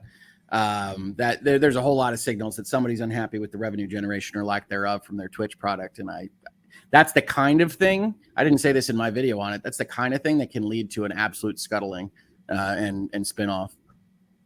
Yeah. Well, there's lots of people who would love to have, Twitch in their back pocket. As you know, Microsoft is one of them. They see the value in that and not even making money off of it, just having the people on your platform. So, well, Microsoft has much more trouble on the Activision deal. They're not going to be able to buy Twitch at the same time. That's freaking vertical as hell. Yeah, no way. Yeah. Vertical integration. Let me get to some super chats that have been sitting here. Sit them. Yeah, Game Positive with the $6.99 Canadian. Great discussion around reviews between Hogue and Tie Guy Travis. Chats like those is what makes Bitcast so unique. All killer, no filler. Love you all. Thanks, man. We did it, Hogue. Yes, high five. I'm doing our it. I intense promise. dislike of one another became profitable yet again. I'm doing it. It's not even true. Thank you, Eric. Appreciate you. Gecko Gamers in the house. Yeah, with €5. What is Phil Harrison's kill count now? Unlimited. 4? Yeah, I was trying I to mean, be is that a kill count, or does it mean like wouldn't that be a death count? So isn't it like his KDA? Oh, he survives. May we all have a career that requires exactly as much success as Phil Harrison has shown. I mean, he respawns. Is that survival though? He's like the gaming little finger. He has more does. money He just than kinda goes any of in us will have for all of these jobs where he has done nothing but fail. I might have more money than him. All right, I'm still Travis. young. I've got ambition here. We'll see. You know, Sorry. one day, guys. One day, maybe Travis can kill your company. Reach out to him. My best guess is that he's amazing in the room. He in that interview room, he is freaking greatest showman. He has a musical number. There are elephants. And by the time you're done, you're convinced that you should go with whatever his business model is. Hell or high water. He's like the Wiz from Seinfeld. He looks at you in the starry eyes. I can't believe you had to buy the games on Stadia. How could that be your model? How could it be your model? It's crazy, dude. And then you had to pay more for the 4K version or whatever. Like, just everything about it was so like. That's what I said. I didn't even take credit, right? Because I put up when it goes down, I put up the same like my video from saying it's going down from the first moment. It's like I literally didn't even take credit. It's like you don't have to be Nostradamus. You don't have to be a genius. We need no plaudits for this thing gets announced as, oh yeah, that's not going to work. Yep. You read it, you're like, nope, that's a myth. What was I going to say about Phil Harrison? I think I've told the story before, but I'm going to tell it anyway, and I'm certainly not going to name names. But there's a gentleman who I interacted with very early on in season gaming. We became friends. He lives in LA. He's been part of some bigger kind of gaming things, startups and other things, and talking, and super nice guy. And I have lunch with him every time I'm out there for E3 now. Sadly, obviously, we haven't the last couple of years, but maybe next year, which we're going to talk about in a second, actually. But I remember vividly in E3 in 2019, we were having lunch. We were at a Mexican place, and we were sitting there. Me and Bert were talking with him, and we talked about Stadia. And he goes, the running joke right now among his peers is that Phil Harrison's there. It's dead on arrival. It's absolutely dead on arrival. How could that not be your assumption if you Right. actually look at this career? And I'm not. Look, you know what? He's a human being, and more power to him for getting this many chances. Honestly, but yeah, I don't know how you can be an executive at Google because they remember before they announced this, they've whiteboarded this, they have business planned this, they've identified markets, they've got what they think their plan is for months. If people aren't familiar with this process, you have binders that are actually identifying how you're going to make money on this, what it's going to make sense, how the other competitors are likely to react. Like you have an entire plan. And I can't even imagine how it must have read. It's like it had to have been just a fantasy novel that George R.R. Martin would be jealous of by the time you got to the end of this business plan. And it did what it did. It's exactly what we would have expected Stadia to do. There you go. Right. We got a €2 super chat, just a sticker from Google Man. Google Man, if you stickers are awesome. Look at that sticker on that water bottle behind Ainsley's shoulder. Sticker is sweet. Super appreciative of that. If you meant to type something and didn't, let us know. Otherwise, thank you for the support, man. Thank you. And then Gecko Gamer back with another super chat. Dan, you got it? Back again. Yeah, I believe the original GDC stands of Stadia are still on action. It also comes with an ET cartridge and a Dreamcast, which were displayed with it. Do you remember this story, Dan? So they dressed up the hallway going into the presentation with like major things in gaming history, and for whatever reason, they decided to include like 3 of the most notable failures in history. Oh yeah, Power Glove, Dreamcast, and ET.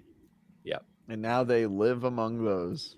Well, the guy who made the stand, did you see he posted on Twitter? The guy who made that stand posted on Twitter. He's like, we're going to make a new one to add Stadia to the end of it. Hey, you know what? They were right the whole time. Yeah. Yep. They knew it. They It's saw Google's their own mantra, man. wall. Fail fast, make mistakes once. So they kill things. That's why there's so many dead Google products. They just try new stuff, and if it doesn't work, kill it. Try something else. They have the money for it. Speaking It's all of that YouTube money they're taking from Hogue. That's what they funded Stadia with, just that. It's not an Just that. insubstantial amount they take from me. Yeah, they took that 35%. That was their entire Stadia budget, Hogue. Just No, it's not that 35%. Twitch 50, but it is a good chunk. Yeah, you're not lying. By the way, how smart is Jade Raymond looking right now that she got out of there and had her studio bought by PlayStation? Mhm. It's another interesting character in the video game industry with very limited successes to show for it, but hopefully there's a new one coming. Hogue is just like Pioneer. You're wrong though. We've talked about burning that. bridges. I think you look at Phil Harrison, you look at Jade Raymond, you look at some other people that you could think of, and I think if you take anything away from this kind of conversation, you recognize the importance of actual personal branding, right? It's yes, you can work for your company, yes, you can be creative, yes, you can be successful, but like we know Jade Raymond's name because of Assassin's Creed, essentially, which is really long in the tooth. And hasn't done anything since, but has continued to market herself very well, goes to those talks, does those kind of things, gets interviewed a lot. More power to her. This is not me dissing her, but we haven't seen anything successful from Phil or Jade or heck. I mean, I really like Amy Hennig, but she's been out in the wild doing failed projects now for 6-7 years. Hogue is the master of the backhanded compliment. I don't care what other people say, Travis. I like you. That's Hogue. It's the pot stirrer.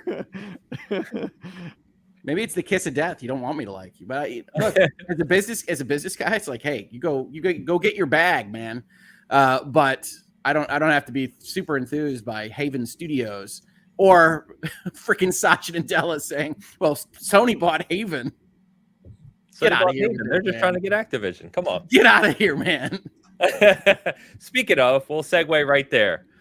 Anything. So we saw some weird stuff in the press, and VGC ran an article that I think was half debunked and all kinds of ridiculous. Debunked. Denied is more likely, but yes. Well, yeah, you know what I mean. And you are much closer to this because you speak about it, the details of it. So anything you want to add to this week's episode of why hasn't Xbox bought Activision as of August? By the way, I was told by credible sources that this was closing in August. What happened? It wasn't me, as you know. No. No, I think October was the last ridiculous time frame I had heard. Yeah, no, you have. If you're following other podcasts or social media commentary, you've heard some ridiculous timeframes for this deal. I've stuck to my guns of first quarter, probably late first quarter 2023 for the entirety of this period. But yeah, this last week, you've seen that Microsoft finally submitted its documentation to the European Union. And so they are layering their notifications so that they can focus on them kind of in order, which makes sense as a project for a big global acquisition like this. The EU has said that they have until I think like the earliest of November to decide whether they're going to phase 2. Spoiler alert, the EU is going to phase 2, folks. Oh yeah. And it's not going to be a surprise to Microsoft either. So the EU is likely to go through the holiday season. And so it is extraordinarily unlikely that you'd even get quasi approval from the European Union before next year.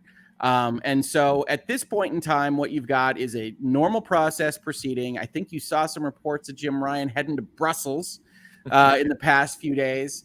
And I will say this, as part of an investigation of a deal, it is very normal. In fact, it's written into most of the statutes to go and interview the other major parties in the market that they are examining. Sony and Jim Ryan are a part of this story and have been from the beginning. Now, had I expected them to be a bit more genteel about this? Yes.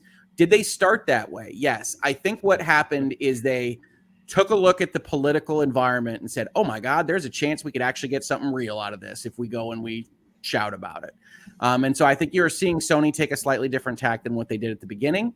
And I would expect that to continue through the end. I expect Activision to be owned by Microsoft next year. I also still expect there to be some concessions that they make to various ways in which they can operate those assets for some period of time, which Microsoft, in all likelihood, doesn't care about, that is not likely to constrain their use of those assets.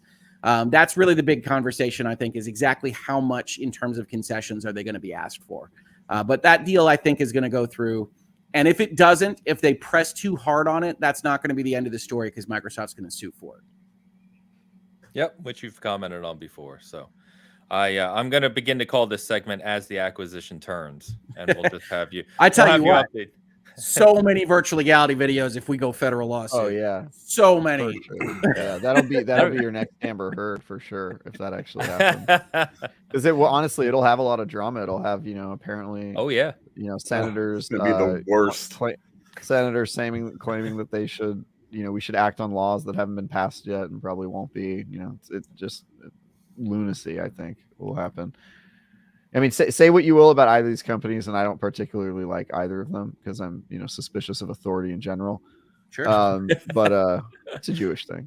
But I will say, PlayStation is playing a very finite game here, and it's such a stupid strategy. I mean, the fact that they're opposed to this, even though philosophically they don't have a problem with the thing that's happening, they're just doing whatever thing strikes their fancy to get finite and they think there's a win short-term games. They think, there's a win. We'll take this stance here. We'll take this stance here, even though they're completely contradictory because we're just trying to. The idea is us, and that's just such a good way to make no one trust you and think you're only out for yourself. And it also means that if you're playing the finite game, you think that at some point you're going to win. And companies that act like that, their big problem is that when they think they've won, they start acting like winners, and nobody likes that. Nobody likes that. And so you have to think of it as what it is, which is it's a game that never ends, and all of your strategies should be built around a value or philosophy, and everything you do should be consistent. And Microsoft is doing that and PlayStation isn't. And I think that's why everyone's so frustrated with PlayStation. They're like, what do you stand for? And we don't know. Right now, what they stand for is us. And it's just you don't have to tell me, right? In consecutive videos this week, I did Satya Nadella is a disingenuous CEO, is making an argument that nobody should listen to, followed immediately by PlayStation with another messaging faux pas. Let's talk about PlayStation stars, right? And as you would expect in comments on the internet, I was told that I was a shill for either side in consecutive videos, and that's fine. But no, I don't think either of these corporations are doing awesome right now, but Microsoft is clearly doing better. With the messaging. Now it's helped greatly by the fact that for the most part, the law for 100 years is on their side. And Sony is now just looking at it and saying, well, maybe we can convince people that we got a little something that they could protect on for us. But I think Sony, honestly, Travis, is getting pretty close to a point of panic. They are very vulnerable to a down market. They are very vulnerable to what we're seeing in the economy and what we're seeing. Yeah, we're seeing it right now. And they've got actual pay the bill type problems if it gets a little worse. So I think that they are reacting very strongly. My opinion to you, Sony, is this is the time where you stand for something. That's what saves the company. You need to play the infinite game. This is, I'll nominate you for CEO. This is his fine. move. I'll take the job, man. Where he comes in. I'll finally be making that Phil Harrison money, Hogue. I told you. We'll do Travis Hogue co-CEO. We got you, Sony. We can fix That'd be great. We got you. I would be happy to run your company. I feel like I just, I could tell other people who are smarter than me to do stuff, and I'll just be the guy who comments on things. It seems like what CEOs do anyway, right? They just kind of go, I don't like that idea. Well, when they're not steering the boat into the icebergs, yes. Yeah. CEOs are very important. This is the conversation. I have a video on my channel that's actually about here's why they get paid so much. It's because their every whim can move the ship into the iceberg or not. And so you got to be real careful with that. And it's a select group that you don't want to have your ship hit the iceberg. It's just so frustrating, Hogue, because they literally are in the games industry. They should understand game theory. They should understand what they're doing. All right, well, hold on. Now you just confused chat. Okay, so game theory, as fun as it sounds, has nothing to do with games like we know them, just so we're clear. But yes, you're right. And I caught that you're using all your game theory notions of infinite games and brinksmanship and whatnot. Jim Ryan, I think, is a bad CEO for Sony in this moment. Would he have been a bad CEO for Sony in different points in their generational history? Maybe not. I think in this moment, he's flat-footed, and he doesn't know how to deal with the Microsoft that's throwing money around. And I'm not telling you it's an easy thing to deal with. Definitely not. I think it's frustrating to watch. It's just frustrating to watch as a consumer who has any kind of awareness of Nintendo's doing so much better. Nintendo has threats in this scenario as well, but you don't think about them that way because Nintendo is essentially staying the course and doing what it does with its assets and its resources. And it has equal vulnerability to Sony in terms of market capitalization and tech dependencies and things like that. And Sony is flailing right now. We have the answer, guys. By the way, OBM gave it to us. Phil Harrison is available. Hey, don't undersell it, man. So Sony announces new vice president Phil Harrison. Be ready. Oh man, Harrison's on their door right now. Like, look, guys, I can fix this, and he puts on his show. I'm telling you, he gets in the room, he spins some spellcraft, and then suddenly Phil Harrison is in charge. I'm down. Do it. So would Sony stocks. Oh my gosh. All right, we'll move on from that, man. Hey, yeah, right. I also heard Tencent was, very excitedly. Start again. There was just literally an article that said they were. Sean Layden joined the. They got Sean Layden. Tencent. Yep, and then yesterday they came out and they're like, "Yeah, we're going to be more aggressive in acquisitions, especially in the West." So, we got all these stories. Tencent wants to do more acquisitions. We got the Saudi family putting $35 billion. 35, this is great. This is great. I love hearing about acquisitions. I tweeted it out. Giant companies. Everybody's guessing what that $13 billion proposed acquisition is. By the way, my guess is Embracer. Great. Okay. Super duper. Sorry, who's getting acquired? Nobody's getting acquired yet. The Saudis put together a fund that has apparently been funded for $35 billion. They say they already have a target that they are intending to pay $13 billion for. That is a major publisher of well-known IPs. None of our publishers match that number, right? Because it's basically EA at like 33, and then everybody else is in like the 7s and 8s and 6s. Yeah. And so I think it's a risk premium on Embracer. If you recall, Embracer just took $1 billion in Saudi money last year. They did. So I think that's probably foot in the door. Again, this is all speculation, folks. Don't take this to your local stock market. But Embracer feels like the kind of thing. I've said this, you've heard me say this, that's a hedge fund roll-up model that they have been doing, which is designed around an exit for like a double ROI. And so if you have a $6.8 billion company that's rolled up Lord of the Rings and all this other stuff, and you sell out at double, well, then you're a pretty damn successful hedge fund. And you don't really care if you sell to the Saudis. And so Embracer to me feels right. They don't have a history of being a game company, and it matches up, but who knows? They also could be bluffing, but that's the fun of speculation. Super. Yeah. It keeps getting better and better, guys. Yeah. It's not going to stop. Buy everything. Yeah, it's not going to stop. Gaming industry's huge and growing, man. A lot of money to be made. It's fine. Yeah. It'll purge the industry with a cleansing fire, and new developers and publishers will might purge it. But look, if you look at what is likely to be consumer reaction to 40% of the industry owned by China and another 30% owned by Saudi Arabia, you might have essentially a fleeing of developer talent. Oh yeah, because artists are artists. Yep, artists gonna artist, and they don't hang out with either of those parts of the world. So yeah, I agree, and I think that's good. For the record, I think. I've said the reason I have a problem with antitrust even threatening stuff on like the Activision deal is because it's such a dynamic industry. You don't need machines, you don't need factories, you don't need to be in any specific place, and so I expect that dynamism to come through. And if Tencent squeezes American companies, and if Saudi Arabia does it at the same time, I would expect there to essentially be a reinvigoration of what motivated Activision and Electronic Arts back when they were formed. So I mean, I don't think you can lock them in like that. So that's why I don't actually express the same fears that you sometimes hear with some of the podcasts and things like that. I don't think gaming technology can be controlled in the way that some of these companies think it might be able to.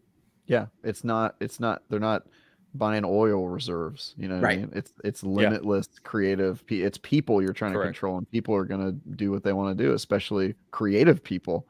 They're the hardest to control. Artists, folks, nothing's truer than artists going to artists.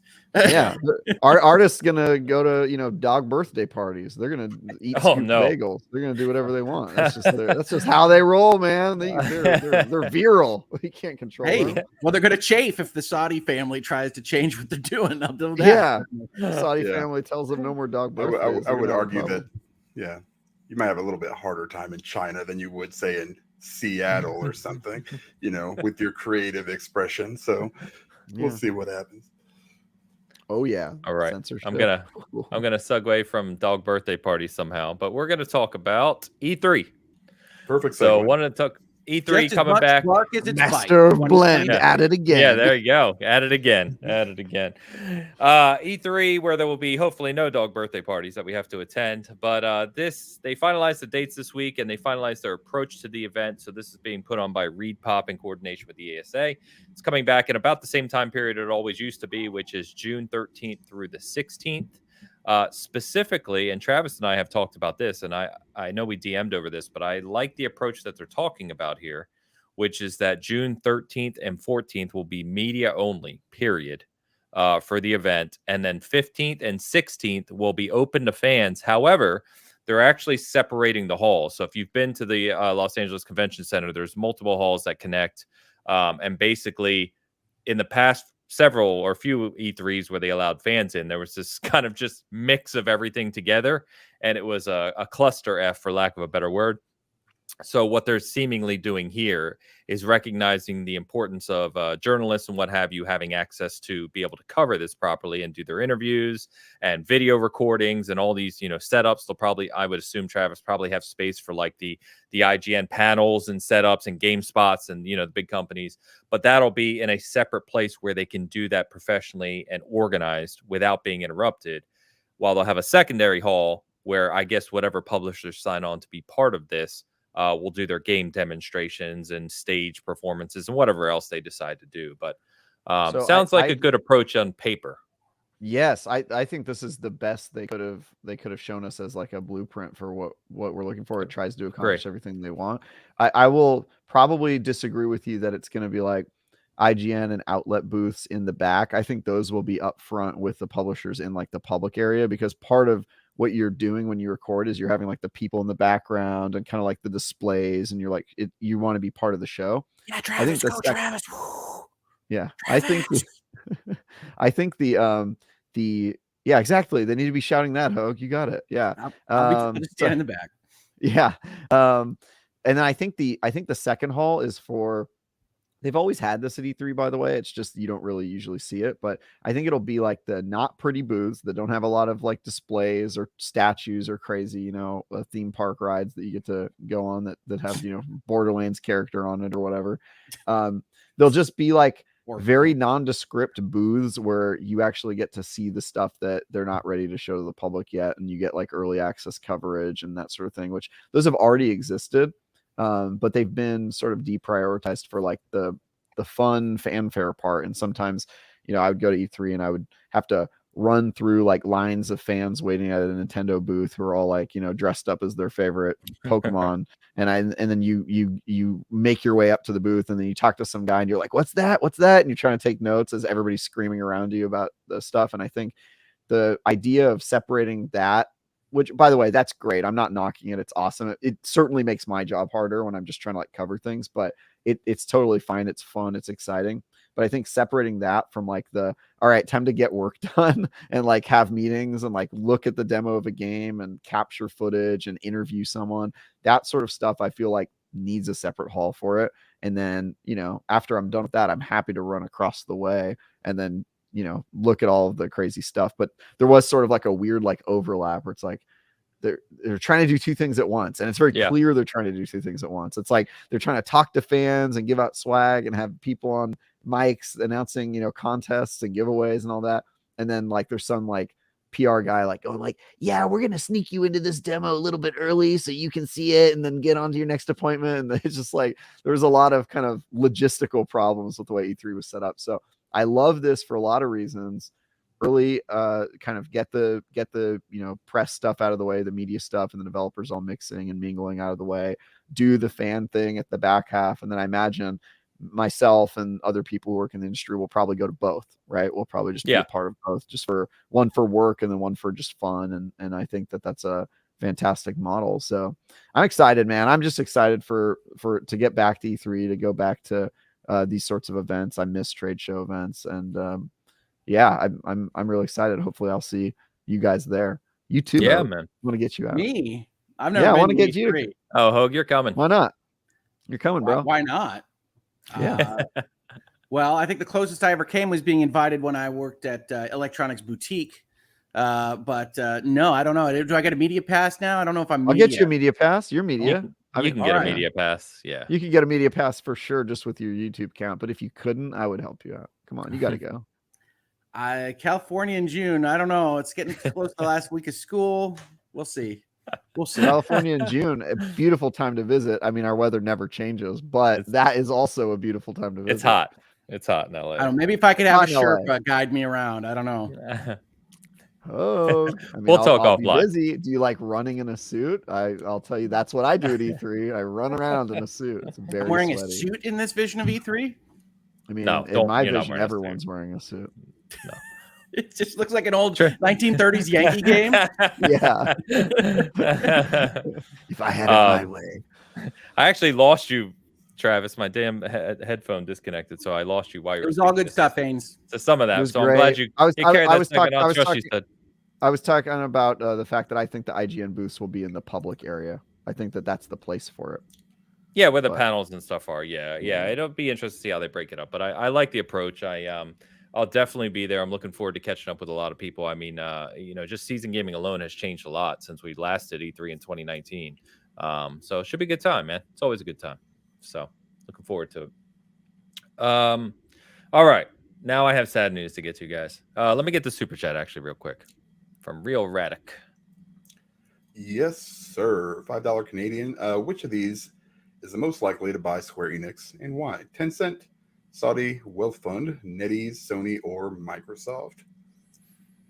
I mean, I'm just guessing. I'd say Sony, but I think Square Enix is holding out for Sony. I don't know if Sony has the cash.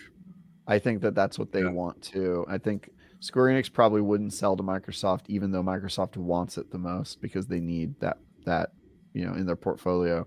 But they're also tied up with other deals right now, so I think they're pretty much out just for too many reasons to count. It's not going to be Microsoft. Nobody wants to sell to my wife committing me to E3 in the chat here. I do see that, dude. Honestly, I should just go through her. I feel like she's the real. For the record, that is the way to get me on the schedule. Yeah. I honestly, I'm just going to start DMing her, dude. She's in my DMs. I'm just going to hit her up. She's chill. Yeah, I think Hogue, your point about Sony is interesting because the way the market is right now and the way Sony's performing, I have to start to wonder what that looks like and how it impacts PlayStation kind of focuses in the near future. So unlike Embracer, Square has a history. Both Squaresoft and Enix have a history in gaming. I don't think that they would necessarily just want to offload for whatever the financially expedient answer is. I think you've seen them kind of playing footsie with Sony. I don't know if Sony has the asset base to pull the trigger. I don't think so. And I think Square Enix probably will just keep holding out. They're like, he's not ready emotionally for a relationship, but I'm just going to wait, that's and I don't think Square Enix will sell to Tencent either. They will not sell to Tencent. That would there's a nationalism thing there that I probably don't want to touch, but yeah, I don't think that's going to happen. I think Hogue's got it exactly right. I think it's like that's my old flame, I'm okay being alone. If he ever becomes free, I'll be happy to, it's one of those things. Well, and they spun off their West because they didn't want to do it anymore, but that also eases some burdens on their general financial situation. So they have enough time to wait for the one to be ready for them. So, I mean, I think Square Enix and Sony, I think those crazy cats get together at some point, but outside of, I don't even know, a seller finance multi-billion-dollar acquisition, you're going to get, you got some issues with Sony, and Sony has to figure out where the bottom is. Sony has not figured out where its floor is right now. Sony is in free fall. Where the bottom is. And you're right. Hogue, you know what, Hogue? I hope they end up together. I think I was just gonna say Square Enix feels like that. They're that couple that everyone's watching to see when they get together. Will they? Won't they? Square Enix, they've been such a good friend, and I feel like they deserve it. Well, the biggest risk is actually if you think of Square Enix as you think about Nintendo, right? Square Enix has a very close relationship with Nintendo as well, and so Nintendo has to at least be cognizant of that. If Sony were going to take them exclusive, that's a chunk of Nintendo's support from third party. So I mean, I think there are a whole lot of things to discuss there. Nintendo definitely doesn't either have, I don't think, the wherewithal or the base to go and try to grab Square Enix. But when you think about the Switch generation in particular, I think of Square Enix games, right? I think of I think of Triangle Strategy, I think of Octopath Traveler, Harvestella is an exclusive. Like Square Enix is going through Nintendo pretty extensively on a certain type of game, and then for their big budget gajillion-dollar ones, they go with Sony. Yeah, I was just thinking to myself as you were saying that it'd be kind of funny to see the next mainline Final Fantasy game announced as a Switch exclusive. Like, and I don't think Square would put themselves in that position. No, yeah, they wouldn't, because their entire tech is built on games that couldn't possibly exist on the Switch. So, Well, I don't think Luminous is tech that shouldn't possibly exist anywhere, but it is what it is. The money's in. All right. Let me get to before we jump to the next topic. I'll get a super chat. Rob said he posted a super chat and then he said, "I'm an hour behind listening, so I'm sorry for the delayed question." But yeah, do you play, or do any of you play Satisfactory? Great I think game. Coffee Stain handles early access and public feedback really well. Yep. Thank you, Rob. Did it get a review? It did not. Satisfactory is a first-person factory builder, I believe. I think I've played like 10 minutes of it. It's a cool game. I think it's super well liked on Steam. I don't think it ever got a review from us, but I would agree with both that Coffee Stain handles early access well, and I think, honestly, small studios that are doing early access for the right reason, where it's like, hey, our game's not finished developed and we actually want feedback. They tend to do well. They tend to do better with early access, because the whole reason they're releasing the game early and selling it to people at a discount is because they actually want co-development. And I feel like some people do it because they want money now and they don't have a finished game. And there's like, there's a little bit of wrong reasons to do something. But Coffee Stain is a great example, as are many small developers that are doing it because they want to develop the game around an audience. And I think that's the right way. Yeah, like I said, Clay does it great. I mean, you said you gave Griftlands a 9. Griftlands was a completely different game when they started out, and they reacted all over the place. Yeah, I really like that game, dude. I actually want to go back and play it. Griftlands is super solid. If you like arguing and lawyers, you can do it with card-based battles in Griftlands. Arguing with lawyers? Oh, so it was just training me for meeting you, Hogue. That's why Travis gave it a 9. Now we understand. I mean, there are little floating ideas, and then there's like, neg this person, and like, this is what they say about this aggressively, and it's all just a idealized version of arguing with me. People think that we hate each other, Hogue, but we're actually just Sony and Square Enix. One day, I hope those two cool cats get together, Dan. Yeah, me too. It's Bitcast the game. Published by Season Gaming, coming in 2027, maybe. Early access, though. In beta, yeah. Rob, thank you for the super chat, man. Appreciate you. Guys, we have to talk about this little game called Skull and Bones. I know that Hogue. We're gonna be Skull and Bones when it comes out. What the hell? Well, careful, because Hogue was very excited about this. He's been very high on this game, and I don't want to. His allergies are bad. I don't want to make him feel bad that he has to wait another 4 months. It's not a small delay, from November 8th to March 9th. 4-month delay for this game to release. Okay, first of all, we should not be using guarantees like it's definitely coming out on March 9th. All right. So I think this is the 6th delay, something like that. And the funniest, did you know Hogue's first child was born on the day Skull and Bones was announced? It's true. It's true. It probably ain't that far off. The funniest part to me is, right, like, I think we did an episode where we're like, oh, I can't believe they actually put out a release date. It was like early July or early June. And it's like, oh, they put out a release date. Well, that's interesting. It's shipping hell or high water, and we talked about it not making sense to us about various. They did a whole gameplay demonstration of it. They did, and I can vividly remember just like 3 weeks ago, a giant virtual pirate ship with a French lady on it. And what's remarkable about that is that there would have been maybe a smattering of jokes, but nobody expected a release date from that particular presentation in June. They put out a release date. Within 3 months of that release date going out, they push it back 4 more months.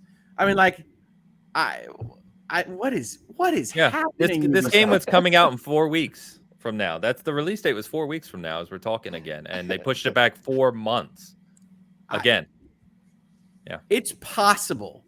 It's just a response to people like us, and they didn't want to release it in that November week. Ragnarok moves in there later than they did, so that date was already a little bit scuttled. But that, to me, puts you in January, That doesn't put you at the Right. end of March. So here's what they said. Take it as you will.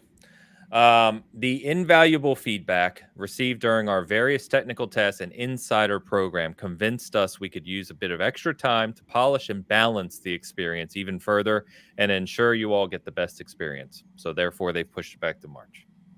It sucked. We were hearing that it sucked, and so we're going to try to get it to unsuck, and we're giving ourselves like 4 more months to do it. Can unsuck be an official word here? My favorite developer thing that happens might be when a game gets shown and they act as if the developers are seeing it for the first time. Like, they're like surprised. They're like, wait, that's the game? That's it? That's what it looks like when it's all put together? Oh wow, I should probably work on that. That's like happened a few times. Like it happened when like Halo Infinite was first revealed, and the developers after that were like, wow, we weren't aware the game looked like that. We're gonna work on that for you guys, like stuff like that. So I don't know, man. I have a conspiracy theory here, which is that I think Ubisoft saw this open window of the fall, and they were like, is there anything we can just like get out? That Skull and Bones game, we never finished that, did we? Let's just like put that out there, see if we can get it this year when there's this big opening of we're putting out any games. Can we hit that? And they put it out there, and the the reaction was, oh, that looks terrible. And they were like, all right, we tried, guys. It was a good time. Couldn't make the window. It looked like an opening. Couldn't get there. Well, and then I'm always to double down on that point. Then you usually see these games, to Hoag's point, if it's a development thing where they just need to touch something up, it comes out early the next year, right? Like beginning of the year. If it's a thing where they're worried about it, but financial considerations start to come into play, you start to see these March releases because a lot of these companies' fiscal years end on March 31st. Right? I was going to say March 28 is like last train out of China. Exactly. If that's when your fiscal year ends. Exactly. Yep. So I'm very curious to see if this is one of those Ubisoft experiences where they finally, end of fiscal year, just say, this thing's launching. It's going out. It'll do what it'll do, and we're dealing with Ubisoft is on that fiscal. I don't off the top of my head, but most of these companies are. Well, we do know it's the end of a quarter anyway, and that's a report. Yeah, it doesn't really matter. Yeah. So that's if you're ever in my neck of the woods and just watching me do practice law, I don't know why. But you will find that I have greater volume at the end of quarters. People rush to get things done. Their fiscal year does end in March. There you go. Yeah. March 28th. Yep. So, so we'll see. So I don't. That date. That is an aspirational date, folks. It's true. It's well, I mean. Well, it's releasing as junk, but it's not releasing on I think any date is aspirational. Every date is aspirational. Just in general in the games industry, any release date is aspirational. When I use the phrase aspirational, I really mean that there is no fundamental foundational backing for that date. We're not looking at a timeline that ends with March 28th. We're looking at it's coming out then because that's when it has to come out. Godspeed, developers. Yeah. Yeah, and the interesting thing about this game, right? This is their Singapore team, if I recall correctly, who kind of did some of their side projects. So it could be their first kind of big AAA release that they've tasked a team with that maybe wasn't prepared for all the facets that go into a big AAA release when you're leading it yourselves, right? So I don't know what goes into that. But one thing I want to ask you guys, and I know we've talked about this before, and lots of people across the gaming community talk about this, but and it sounds like a very generic question, but how does this continue to happen? Like, how do we get within a month or 2 months of a game releasing and you have all of these people with years and decades even of expertise around how games play, what they look like, how they present to audiences, what their goals are, their objectives, all these aspects, and yet we still continually see a month out from release, games just get delayed substantially. And this is just the latest example. And to Travis, I think you said it earlier, like when Halo Infinite debuted and they're just like, oh, I guess that wasn't as great as we thought it was, right? Like, how do you not know that? How we continue to have this problem? I don't know, man. Part of me wonders if it's like, is it the remote work thing? Is it like the fact that nobody ever sees kind of the whole thing together at the same time because they're all working on different parts of it. Is it a weird You developer have thing? a game director and kind of, you go up high enough. You're talking to people that only see the whole product, right? Sure, but it could be a single point of failure. It looks good to 3 or 4 people who are too close to it to really understand what it looks like. It could be a lack of doing like testing, where they're afraid because of the world of leaks that we live in that they don't want to show it to the even a small group of people early to see what their kind of general vibe is. I think there's a lot of potential points of failure, and we rag on them, but this is probably super hard to understand. Like, what is the reaction of like millions of people seeing your game going to be like? And I think the good news is we live in a world where when that happens and the reaction is negative, you can delay and you can change and you can improve. And Halo Infinite's a great example of that. There's lots of examples of kind of the feedback driving the game and for the better. So I think that's the good news. It's not like in the old days where the game's already out and in your console by the time you see it and understand what it really is, and you're pissed because you spent money. I think we live in a much better world now, but it is frustrating as a consumer to just be like, what are they doing? Like, why do they keep putting out these games and the first draft is just something I don't care about. So it's interesting. I'd say the nice version is that, having seen games come together, what you get when you're showing a presentation of something like Halo Infinite definitely looks better than it looked in your internal copies a month ago, right? Like, so I do think the human experience can get to a place where it's like, that looks good now because it looks good compared to what you were looking at and not compared to what players are playing out there in the market. The more cynical version of that is that there's a belief that if you market hard enough and with enough exclamation points, you can make people believe what they saw was good. And I think you saw that a little bit again with Halo Infinite, which is like you had the full court press. You had Phil Spencer. You had the Halo people. You had blog posts like every day for like 3 weeks going into that presentation about this is the most amazing Halo you've ever seen, etc. Sometimes that sets expectations wrong, and I think that's what actually happened as well with this particular release. But I think there is a belief that you can just push it hard enough, and with enough money and with enough voices, you can get people to back you. And certainly, as part of console warring, we do see people back whatever with that as kind of the messaging out there. So I think both of those things happen. But I am at least sympathetic towards, you should have seen it a month ago. It looks great now. And it doesn't necessarily get compared across to something else. Halo Infinite's presentation was bad when it was first presented. I don't think it got that much better. I obviously am on the wrong side of. Okay, I'm on the wrong side of this particular conversation, so I will yield there. But I don't find Halo. Well, so I'll say this, Hogue. I think we can agree on this. It at least got better in the chief criteria, which it was judged, which was visually. Yep. Right. Like that was the big thing. That was like, all right, fair. We fixed the visuals. That's it. Yep. By the way, we have a comment here from Sardanism says, I would like the petition for Hogue's logo to be replaced with Gaming Dino because there's now no Gaming Dino on his screen. I would love to make that happen. He makes a fair point. I don't have a digital gaming dino. Well, I just think it's better. I think it's better than me like holding my face as I talk with you all. So there's gaming dino. I'll put them up from time to time. I prefer the holding my face, Hogue. It's easier to argue against a beaten man. You look like you got him on the ropes.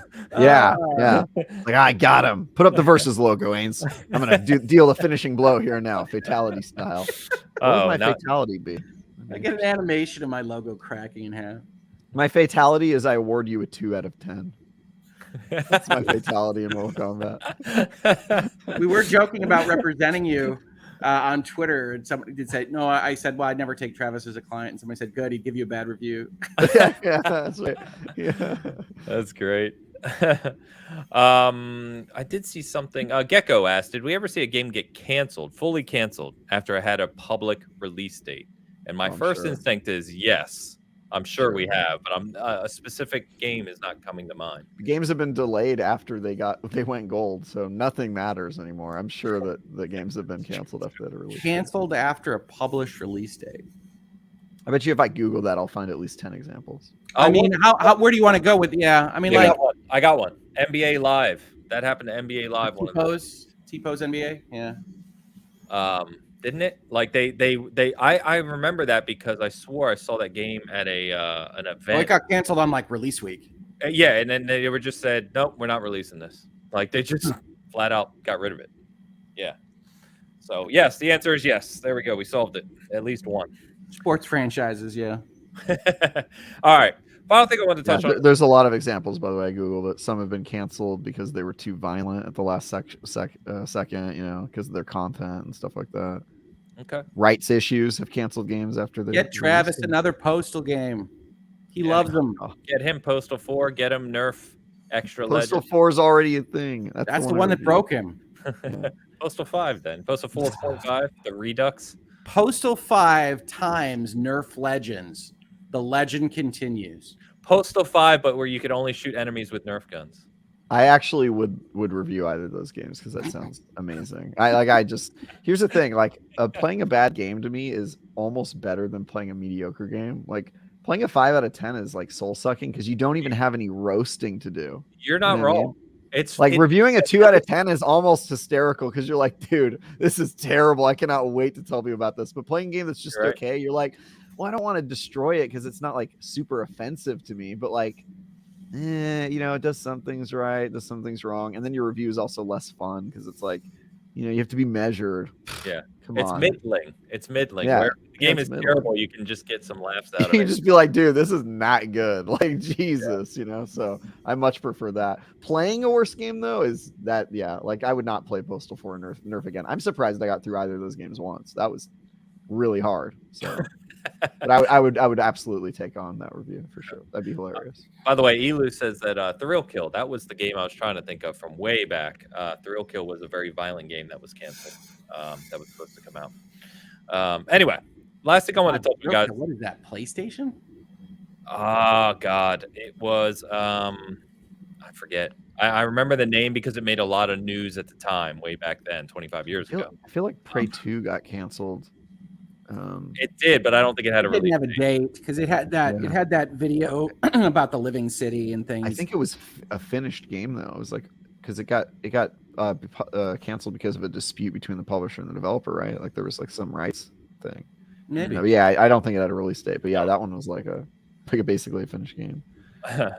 So we got the trailer this week, guys, for The Last of Us, the TV show on HBO.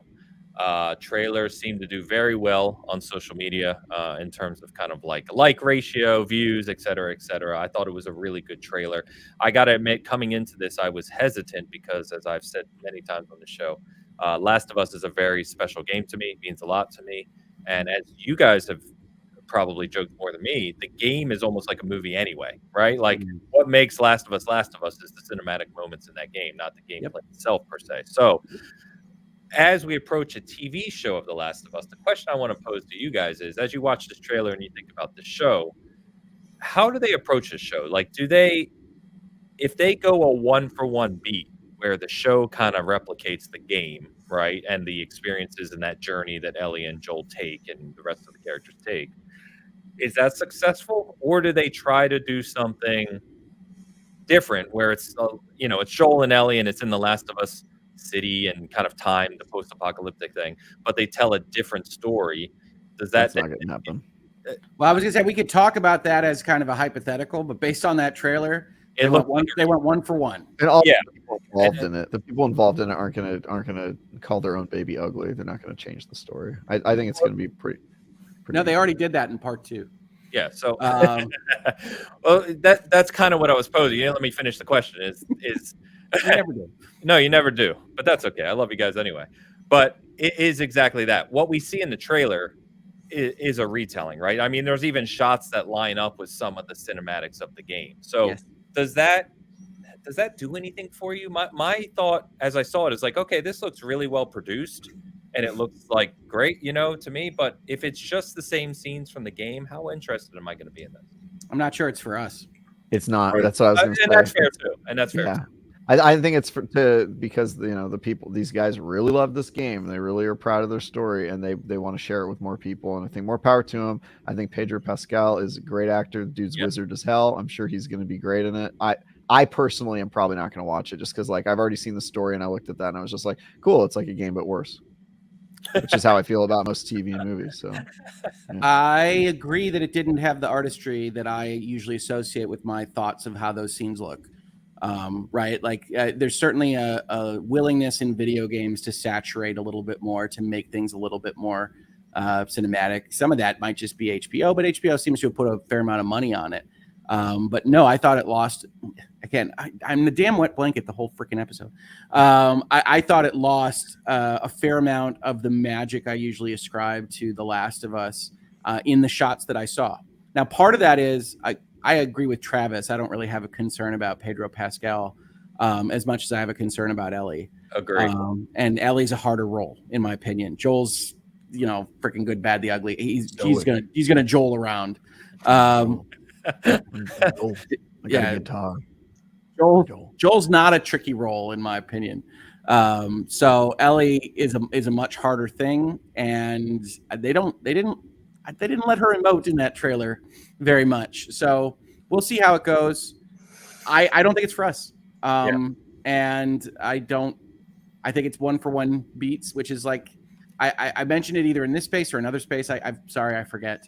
But one of the reasons that licensed video games used to suck is because they did 1-for-1 remakes of the movie beats, and that was never fun.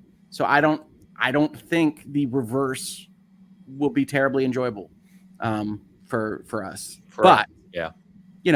House of the Dragon just announced that they got to like 29 million concurrent views. Like HBO can command attention when it wants to, and I think it's going to get the full media package for Last of Us.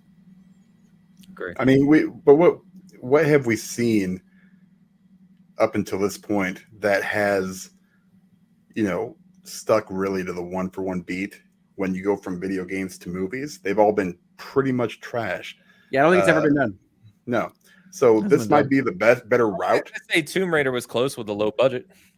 Nah, Tomb Raider, if you actually go break down Tomb Raider, it has the same concepts of like the Weather Lady, but it's not remotely a 1-for-1 remake of that game. Well, you've had almost 1-for-1 remakes of movies and TV shows that come from books. So I think it is possible at retelling it and just putting it to a new story. It's just that games are so hard to translate because I view the mediums that they're trying to translate them as being inferior.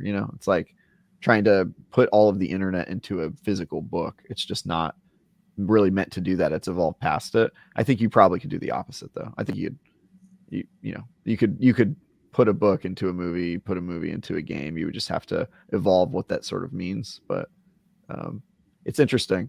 Again, I think Hogue got a nail on the head right away. It's not for us. It's not for us. If you're a gamer and you've played it, you're probably going to get very little from it unless you really, really like The Last of Us and all you want to do is just hear that story all day. So I suspect people deeply invested in The Last of Us, particularly part 1, the good one, will look at this as somewhat less than that what that one was, because if they're already deeply invested in it and it was magical to them, I don't think it's going to be able to hit that beat the same way. No, it can't. It's interesting. That's Travis's point. Yeah, what Travis was saying. Yeah, I mean, it's the same way as when you get people commenting on, well, I watched The Last of Us Part 2. I watched somebody stream it, so I know I can grade the game, and you really can't, because there's so much more that goes into it than just the story. There's no like real visceral experience when you're in control, in a video game, and then when you watch it on somebody's Twitch stream, it's a whole different story. So and I'm not saying it's good or bad. I'm just saying, it's just different. I'm excited to watch it, but I'm not expecting anything groundbreaking, where it's going to be like, this is the best thing ever. They did such a great, because it's not, I would say, as hard to do. I'll give them this compliment. Yeah, I'll give them this compliment. At least the show is going to get rid of my least favorite part of The Last of Us. The shooting? Yeah, all the gameplay. Right. Like a T. Just set it up. So right, it might be better in that case. Well, the good news, I was actually thinking about this because Last of Us plays longer. I was thinking about the translation to TV show, because one of the things you do see in the trailer is that they also did the DLC. I didn't know that. Yeah. But they also did the DLC as part of that. So that'll be fit into a flashback story or whatever. And I hope they treat it like a DLC as well. Like, I hope the show comes out and then like a month finishes later, and then there's another one. There's another episode and it takes place. Yeah, just like the game. Sandman did that a little bit. Yeah, kind of. There was a DLC episode of season 1. That's true. So I was thinking about the length, and it was like, actually, if you cut out all of the moving around buildings and things. It's like, I think the game actually is almost exactly the length that HBO would have been looking for what is just the story sequences and narrative beats and things like that. So I don't know that they needed to translate much of anything, which is fine because they got the writer of The Hangover 2 writing it. He prefers to go by the writer of Chernobyl. I'm sorry. Oh man, I didn't expect that one. Hogan and I are just well played, sir. We do not like these guys apparently. Got him. I said something about the last. We had a Twitter interaction. It was funny. I can't remember it. It was a year ago. I do agree with you, Hoga, specifically about Ellie. I think that as someone who loves The Last of Us as much as I do, Ellie's obviously the key role. And what I'm seeing, I mean, obviously it's a trailer, you can't see too much, but that's a tough task for that actress to pull off for me. She's young too. She's really young. It's Lady Mormont, right? So I mean, like she had a very specific, very child actress approach. Damn. Yeah, I did not make the connection, but now it's bursting through my head. Oh damn, yeah, you're right. Yeah, so it's like you could tell, especially on a horse. It's like, it's Lady Mormont. Yeah, I don't know. That was the toughest casting, and I wish her well. I hope she succeeds because I actually don't think. I don't think Ashley Johnson alone is Ellie. I think it goes with the animators and like what they do with her. It's one of the reasons I don't like the remake is I think they screwed it up a little bit with some of what emotions come through in some of those scenes. But she looks wrong in the trailer, but that doesn't mean it isn't anything that you can't get used to. She's not Ellie from the video game. Pedro Pascal does not look like Joel from the video game, and that's okay. No. So he looks closer to Joel than she does to Ellie. He does look close. Well, you beard a man, and it's like he looks close enough, right? It's fine. We'll see. Oh man, got a couple super chats to hit up. Guitar, Joel. Travis is going to apply for Joel. Yeah, I would have to go beard. $10. Ellie's dying real early. It's a little short for Joel. Wow. Jeez, Sorry, Dan. Sorry, super chat. It's just the opening scene twice. Oh no! It's just 20 years later again. I did have a question. Do we think the opening scene is the whole first episode? No. Bro, I think they're going to go back and do it. I think that's actually probably a good thought. Nope. I think they'll do the whole first episode because the brother's important enough, and you set it up and you take it away, and then I think you do it 20 years later, right at the end of the first. Exactly. Episode. That's I think I know because I think they know they screwed that up in House of the Dragon, by the way. Because I think the opposite is going to happen. I think people are going to be really annoyed by it. I think they're going to jump and it's going to be apocalyptic for at least the first episode or most of it, and they're going to do that thing where they jump back and show that something terrible. That's happened. what I would say. I think they're going to make it I like Hoag's idea better, but I could certainly see what you're saying. I want to show off their zombies. I mean, it is true, right? They don't have anything to show off. It's character stuff at the start. But it'll wake Joel up and he's like, oh, and that's what he was dreaming about. Because they're going to want to open with action, they're going to want. But you have a freaking exploding town. I mean, there's stuff that happens. But you have to establish the characters and make you care about this person first. That's about to go the way of the dodo. You have to do all that. The Sarah death works really well if you're not expecting it. Go on a golf outing. I agree. Hoag, I'm with you. Your idea is better. I've seen too many shows recently that do this thing, and I just am expecting it. I don't know. Yeah, no, and I think it breaks it down because at that point you're going in a specific direction with the this is my brain isn't working. The specific direction. We'll just stick with that. And then you break that up to go backwards. I think that always sucks for somebody that's invested in going forward. Could not agree with you more. I hate flashbacks. Probably my least favorite flashback is the one where they do a flash forward and they show you something crazy and then they go 2 days earlier and you're but you know what's funny? Show me the story normally. What is this, Memento? Stop it. What are you doing? So I love Battlestar Galactica. And one of the things, whenever they have that, I always think that the writers feel that their story is weak or that it doesn't start. Yeah, that's what it is. They're worried that there isn't enough to get people to stay through the first commercial break, and so you get a ship crashing into a planet, And you're like, what? And it's like 36 hours. Uncharted earlier. 4, the most pointless flash forward I've ever seen. Like, But that's because that yeah, right. Yeah. But that's because Naughty Dog felt, Naughty Dog is bad at breaking out of its constraints. So they said, well, all of our Uncharted's start with a flash forward, put them in a boat. Yeah. He's in a like boat. something crazy happen. Like they, just so you guys know, there's going to be crazy stuff that happens in this Uncharted game. Okay, it's not all going to be you hanging out on a couch and playing Crash Bandicoot. All right, let me just show you break you off a little preview of the remix. So what's going to happen in Act 2? I will say in defense of Uncharted 4 Naughty Dog that the game is so poorly paced and so boring for so long. I do think I needed to put an action scene at the top.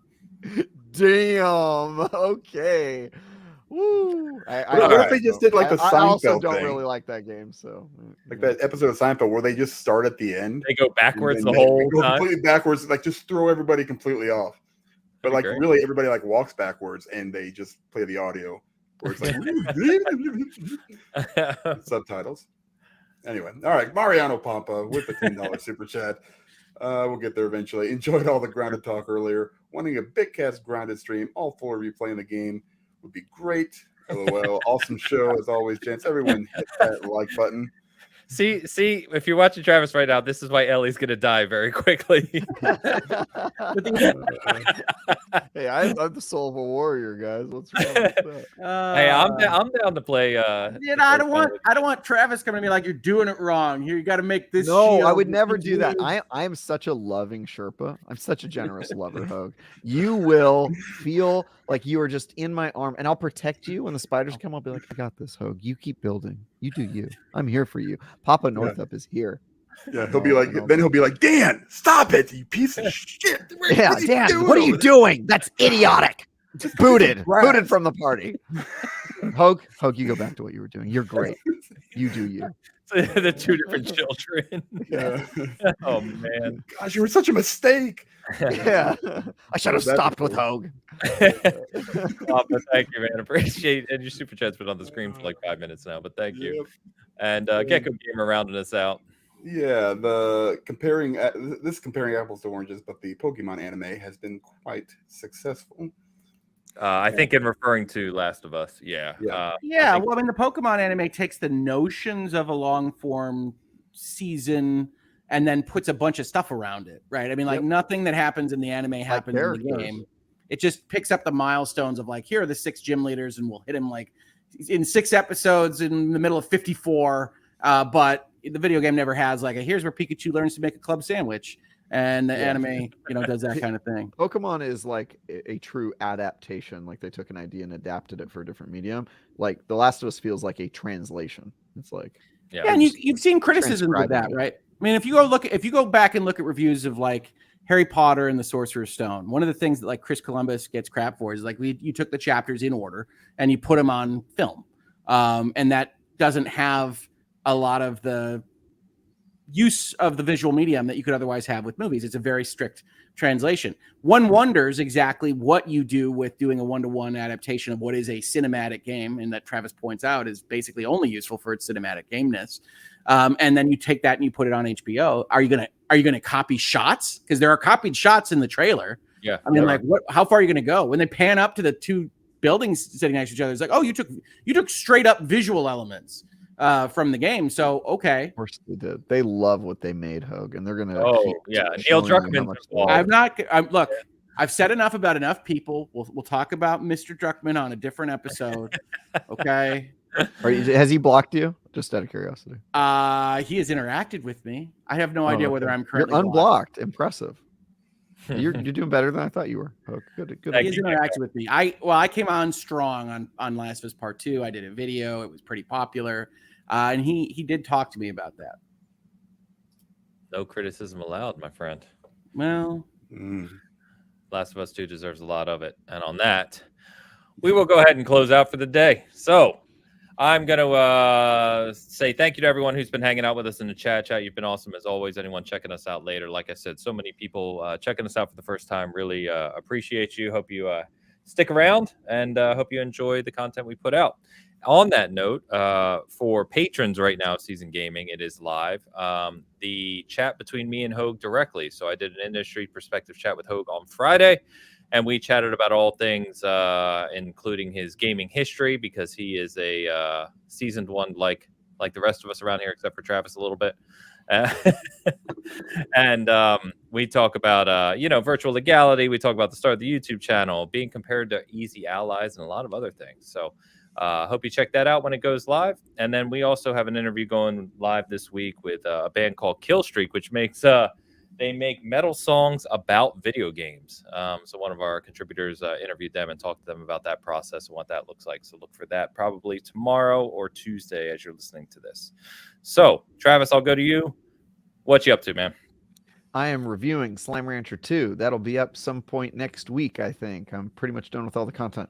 I've got a preview of a game that hasn't been announced that's going live next week. I've got a top 11 tips for playing Grounded. If you are starting Grounded and want to know what to do, that was supposed to go live on Friday, but I think they forgot to hit publish, so it'll probably go live on Monday. And I already finished it. It's just sitting in the CMS. So that will go live. And then, I'm creating a bunch of content. I've got a review of a Ghostbuster game coming up. Who knows what I'm going to do? You're reviewing that one? Yeah. I'm reviewing that on the 18th, I think, is when it's due. So I've got all that. You can find all my stuff on IGN.com. You can follow me on Twitter at TyGuyTravis. And I love all of you guys. And thanks for listening to me scream at you in the morning. All right. Hogue, get through those allergies and tell us what you're up to. I am. I really am sorry, people. It was it's not great over here, and every time I turn the camera on, it goes poorly. So I do apologize for that. Yes, right now we're planning on a Hangouts and Headlines tomorrow, probably talking about Facebook and its ever continuing downward cycle and the market and exactly what that'll mean for everybody. But I'm not positive. I'll have to be feeling a little better to do a 2-hour live show when I wake up. But we'll see on that. Otherwise, as we mentioned, we talked about Sony. We talked about Xbox this last week. We've got Lawyers and Dragons, which is coming up on its mid-season finale on Saturday. Big things, I am told, from our GM. So if you're at all interested in that, please do check it out next Saturday. And I think that's about it. Follow me on Twitter. Follow me on YouTube. I can't even remember the name of the main platform where I do business. That's how much the allergies have gotten to me. I really appreciate everybody. And these fun conversations, especially Travis, for not going too hard on me today, even though he wanted to. Yeah, he took it easy on him. Took it easy. All right, guys. Killing blow, you fool. You will regret this next week. Yeah. As always, thanks for hanging out with us on the Sunday, and thanks for listening after the fact. As I said, we appreciate you. We are the Bitcast, talking every week all things Xbox, PlayStation, Nintendo, and PC with industry, legal, and technical insight. Until next week. Peace.